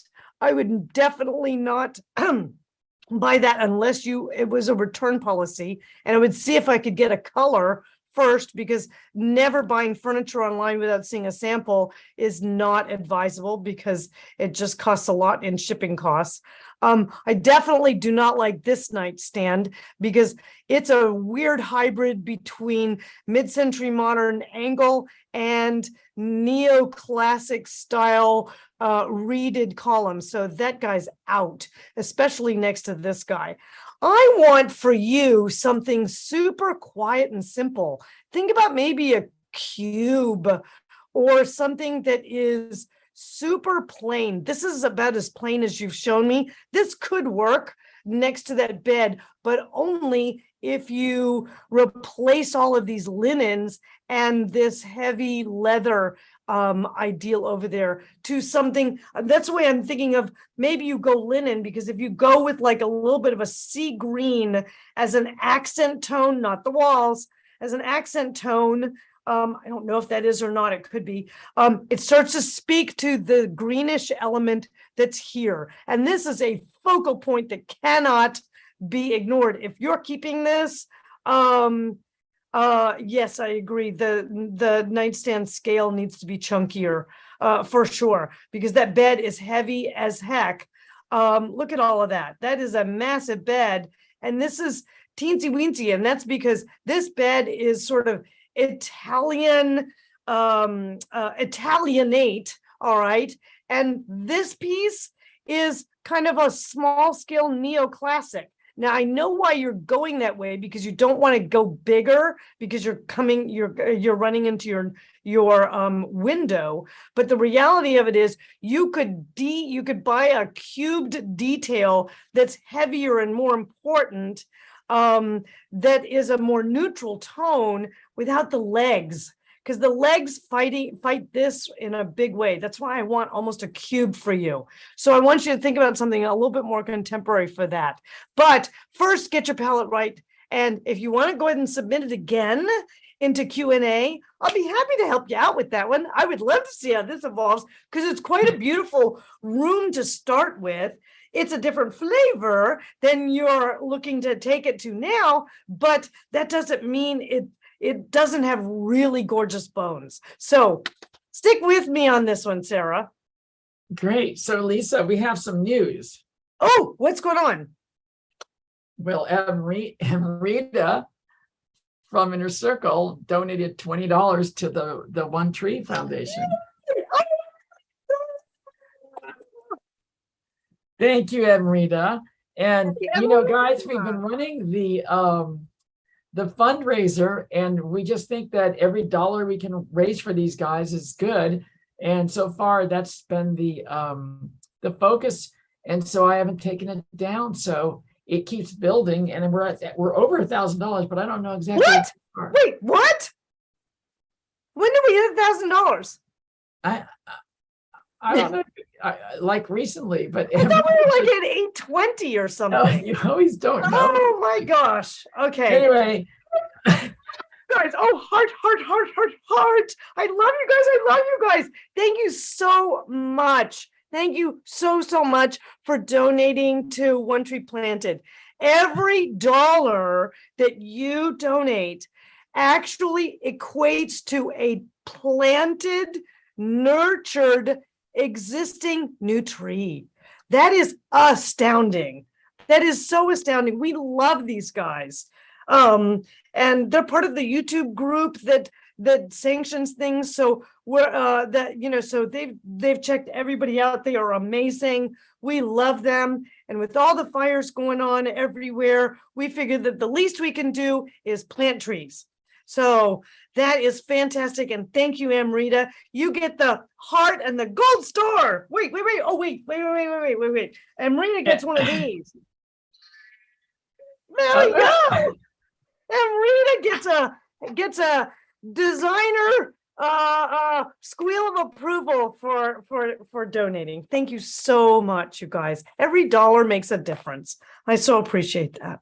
I don't know how you guys could let Amrita get away with all of the adulation day and be the only one. Well, maybe everybody's on already's donated too. Oh, I know. So if they have, I don't know if I would let her get away with it, but she may be like the sole uncontested winner for today. But I'll take it. I love it. I'm just trying to get you guys into another one. Come on, guys. Really? Oh wait. Okay. Well, I think we're kind of near our end of our live stream today. It's been a long one. I have one more question that's got sent in from one of our really super fan Design Club members, and I wanted to see if I could grab it. Yeah. It's a little unique, but I'm gonna okay. Okay, there we go. Share screen and boom. Okay, share. Okay, guys. All right. This is from Annette, and Annette she's an OG, guys. She has been with us for ages in the design club. So we love our OGs. Anyway, so Annette is a collector. She actually has I think Annette, you have an antique store or something. I'm not sure if you're on today or not. So Annette wants to, okay, here's the deal. She wants to move her television down below this mantle that's mounted on the wall. Okay. So Lisa, Yes. Annette is here and she's in chat right now as we speak. Oh, fantastic. Fantastic. Okay. So Annette, I have a question for you, which is why, so I love this idea of doing a build out on this wall and bringing the television down lower. And I've seen some of your detailing and that's excellent. Okay. I love this. This is a beautiful, look at that beautiful, beautiful collection of, what is that called? It's not creamware. It's a beautiful collection of whatever that is. Anyway, and beautifully displayed, I might add. So here's my question, which is, why does that mantle have to stay? Oh, jadeite. Yes, it's beautiful jadeite, darling. I think you're right, design fan. I think it is depression glass. Wasn't jadeite big during the Depression? Here in the US, actually. It's a US thing, guys. So like Squally's on. So Australians would not know. I love you called it crockery. So tell me why this mantle needs to stay, Annette. Because I'm voting for something that looks like this, detail-wise, to hold that television. Because A, that television is too high, yes. And B, you're going to kind of like rearrange all of this business. What do you call them? Index card files and all the rest of those things are going to kind of move around a little bit. And I think you said that you were going to recover these, but wouldn't she just mount it to the wall and have it set in to the middle of the built-ins that she's doing? Wouldn't you do that? Oh, the mantle's built in with the electricity. My husband overbuilds everything. Yes, he does. Okay, but it's easy. Tell him that he can take the mantle off. All right, here's what I want you to do. This is what I would love for you to do, is take the mantle off. You'll still have the power in the wall, okay? But build out the cabinet in a way so that you get all of this lovely storage, because that room is perfect for that. And it doesn't have to be too deep. This is not very deep, okay? If it just needs to hold like, you know, a record album or something like that, you're probably talking like, I don't know, 15, 18 inches. It probably doesn't need to be that deep. And I think that this room would be well served with, you know, something, and I would paint it out the same color as the room, because it's a nice big piece in there, and that will really tie some things together. Look at you working away with your carpet palms and your paint swatches and all of this. So you are making some big changes. So tell him he can pull that mantle off, because we're now going to overbuild to something like this. And I think that would be a great refresh for that room, Annette. And please, please, please send us the before and afters in the club. All right, dear? Because we adore you. I think that was my last question that I knew we were. Yes, sorry. I get in so much trouble for interrupting Lisa, and like our natural banter back and forth as we interrupt each other all the time in work. But you guys know that. So this is kind of the natural way we work with each other. Oh my gosh. Yes. Anyway, guys, so is there any other questions you guys want to throw into chat, or anything that you guys have that Lisa can jump on? Or are we good for today? And we got Squally today. She actually I know. I love it. Decided to wake up early for us. Yes. So I'm reading something on YouTube where it says they could move that mantle or sell it. Yes, they could sell it, actually, because I do believe that Annette has a lovely store. It is beautiful. I agree with you. Completely rock shot. But it's a little too You much. know, Lisa, Rockshot is an interior and landscape architect. Oh, or designer or rock shot. We love that. Oh, we love that. We do so much. A landscape architect, and I said to Rockshot to email me, and I don't know if you're brave enough, but you can maybe come on show with us. We actually, this year, through the end of the year, we're going to have special guests, and we have people that specialize in what do you call it? It's what Chelsea specializes in, building interiors with natural materials and things like that. Yes. We have landscape architects. We have lots of people that we're going to bring in as special guests on this show. Everyone's on vacation this summer, so it's a little tough because I think it's the pent up desire to I think so too. Travel because of COVID over the last couple of years, and I think everyone is out. And so right now everyone's doing that last minute. The summer is almost over, except for you guys down under. You guys are in the winter, so it's kind of different. But anyway, because we get you guys from everywhere. We get all over the world. Oh, we have somebody coming in later in the year from Tanzania. We have somebody already in from Melbourne, Australia. We have someone else coming in from Australia, and I don't remember when. So we are literally booked out through the rest of the year with some of the stuff, but there is some room for September. So Delta Tango says better late than never. Hoboken, New Jersey here. So they're trying to catch up to all of our things. This is like 2 hours, but humid and real, and it feels like 87 watching in double speed to catch up. LOL. Oh, we love it, Delta Tango. Yes, we love it. And we see you a lot on YouTube. So yay, we're glad you're here. Oh my gosh. So we are dark next weekend. So while you're doing that, we're dark next weekend, everybody. We will be back the following weekend. We will have Megan with us. We will have a special guest with us. Oh my God, we just got another $20 donated. From whom? And you guys did it anonymous. I mean, it's fine to do anonymous, but thank you so much, whoever you are. I'm Rita. We love you just the same. Whoever that anonymous was. Thank you so much. Oh my gosh. Okay, so wait, I see a question from Lindy B. That's a grout question. Using gray grout with white tile in a shower. Oh, not always my favorite thing. Okay. Do you use the same grout on the top and bottom, so where the tile meets the ceiling in the shower base, or would you use white grout? Oh, darling. Have you already grouted it? You're clearly in the chat. So here's the deal. It depends upon how high the contrast is between the gray of the grout and the white of the tile. If it's just a little bit gray. I'm sorry. They're saying it's like, well, I think it's Lindy B.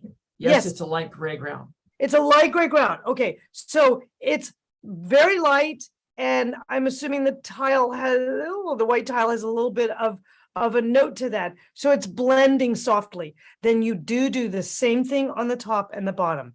When you don't want to do that is if it's a strong contrast, like someone's got a dark gray grout and a bright white tile, you'll look like you're in a cage if you do that. So you would have to switch that up completely. But if it's a very sort of blended light gray to an off-white, not an off-white cream, but an off-white gray-white tile, then that's no problem. Keep it the same. Ooh, and send us an after picture. I want to see this new tile. So, I don't know how you pronounce your name, Elena Morales. She was our anonymous donor. Oh, so she is popping. Yay, Ileana? Ileana, maybe. Sorry. Yes, I don't know. I don't know. Thank you, Ileana. Oh my gosh, that just makes my day. I love it. And it plants 20 trees. I wish we could name them all after you guys. Wouldn't that be fantastic? Have this huge design club grove that actually had the names on every tree. We have to talk to One Tree Planted about that. I love it. Okay, so oh, did Lenora send a question in? Hold on. Okay. But to be fair, I can't even pronounce your names. Oh, wait. Yes. Okay. But to be fair, I was asking for her name, so she just was being. Oh, I'm glad you did. Hold on. Let me see if I can get to know who's doing that. I don't think it's bad just to say you want to do something good for the environment and for our trees. Oh no, not at all. We love that. And We so need it. Okay, oops. Okay, Lenora. Oh, we love Lenora. Lenora's down there in Savannah, and she's part of our design club. And we chat all the time in club and things. But she's been working on this gorgeous bathroom. And here's the issue: is she's trying to figure out the mirror. And so she's given me. You're so cute, Lenora. You've given me 3 options and a layup. You go, girl. I love it. Okay. Mirrors and sconces centered at 60, high, bottom of mirror at 45, about 1.5 above faucet. Yes, okay, that's good. It could be a little lower if it's bigger. It doesn't really matter. Faucet centered 23, 2.5. Right. Okay, so that's no problem. But I tell you what I don't love. I'm not a big fan of a frameless mirror, and I know I told you that. Not to do a black mirror frame, but when you're doing it really tiny, I love this one, the Renwi. Yes, Dina. Gay had a fun idea. She says, are we going to have a vote? She wants to know if the YouTube audience can vote on the options. Oh, yes, let's do that. Okay, so here's our options. There's an oval. Okay. And are we going to make that 2 round mirrors? So let's see. If you want the oval, vote 1. If you want the top round mirror, vote 2. If you want the bottom round mirror, vote 3. And Lenore says the oval one will be a little high for her. So we have to take that into consideration, because remember, we're always coordinating with our ergonomics. Can you show us the yes, our options? There's the oval. That's number 1. Mm-hmm. Number 2 is this guy here on top. And number 3 is this guy here. What's the difference between number 2 and 3? Oh, the 2 it's a little hard to see, but the 2 one is frameless. And the 3 item has a pencil thin black frame.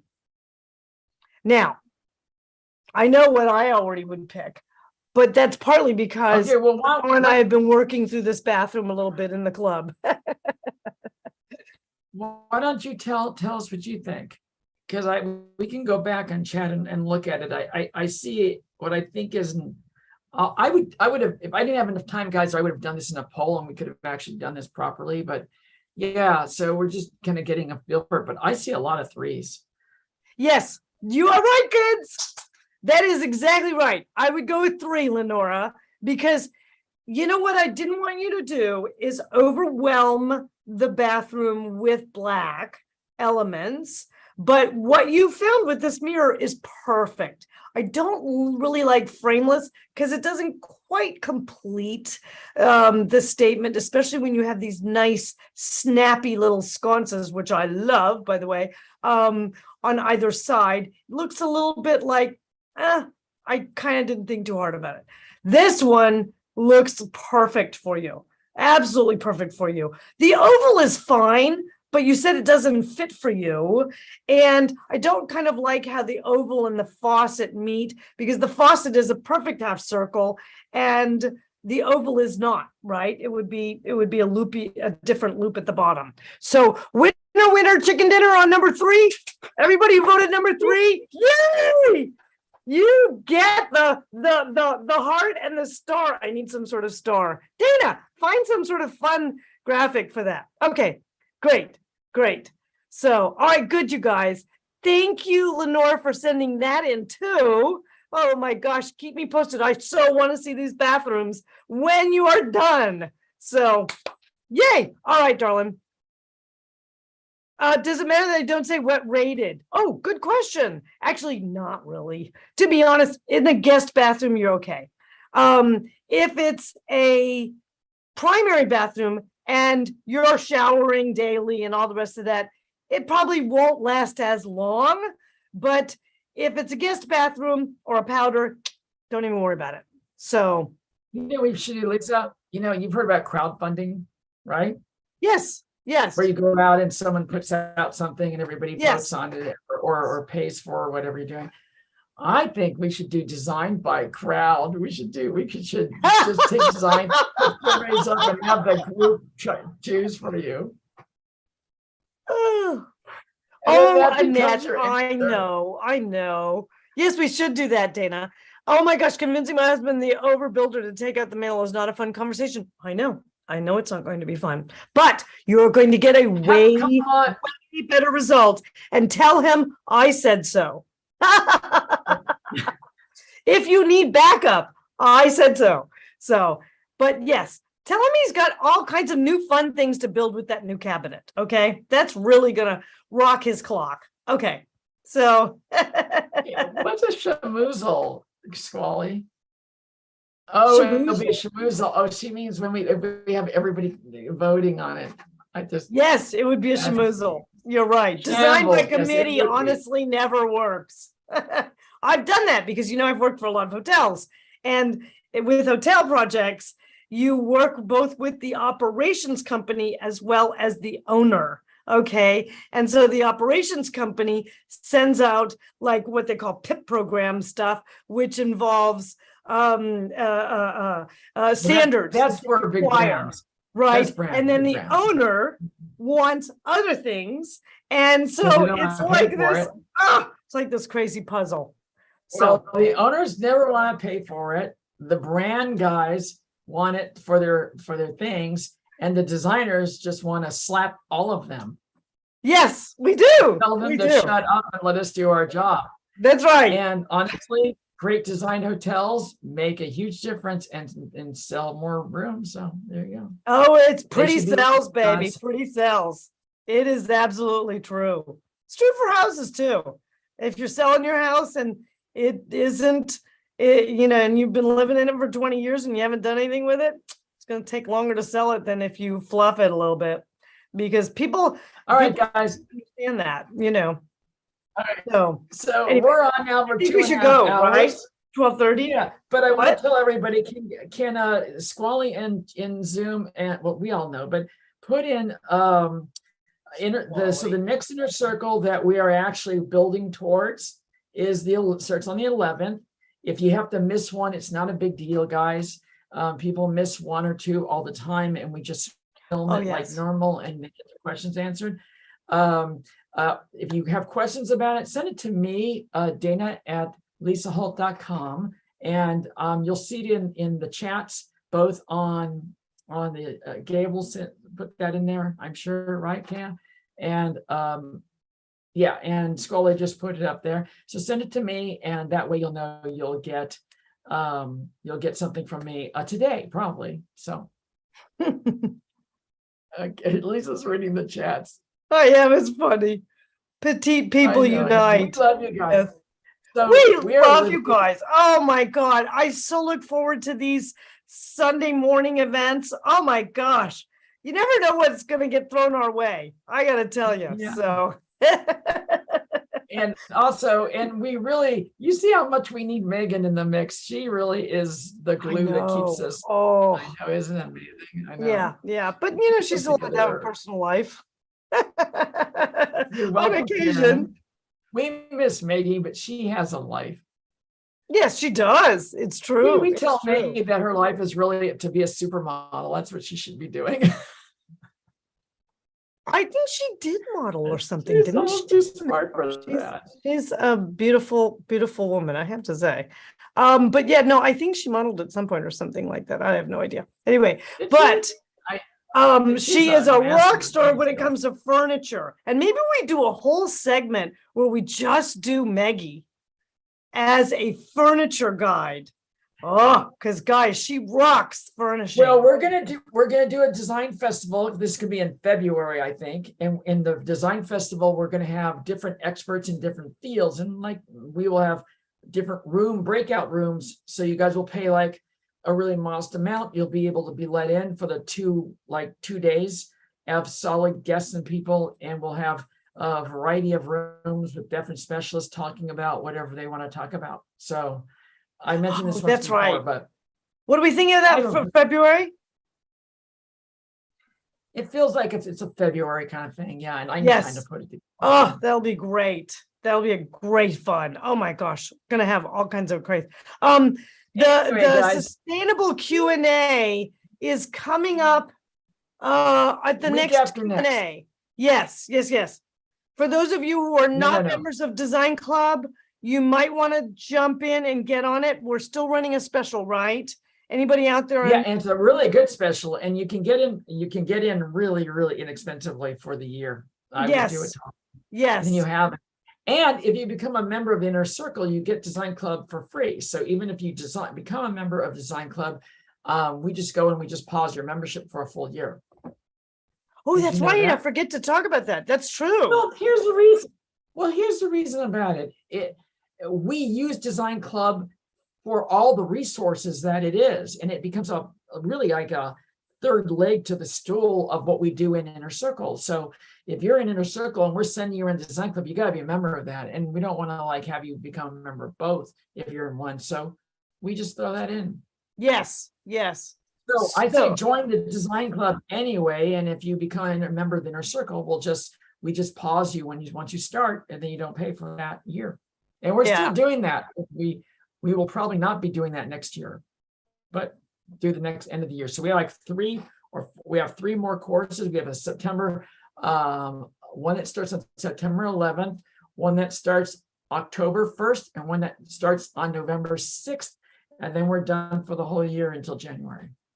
So just so you guys know. Every one of those has people in it already. Yep, everyone has people in it. Only 8 people, guys. We got people. So it gets super tight. So Especially as you get close to it, once you get into the 2-3 weeks prior, then it starts to fill up really quickly. We have 65. Yeah, we get a ton of people wanting it, but schedules and things. So anyway, we are now at 2 hours, 36 minutes and 41 seconds. Okay.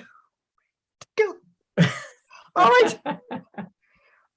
I love you guys. Thank you so much for everybody who donated either this week or before. We love all of that. We love you for that. That is huge love to you guys.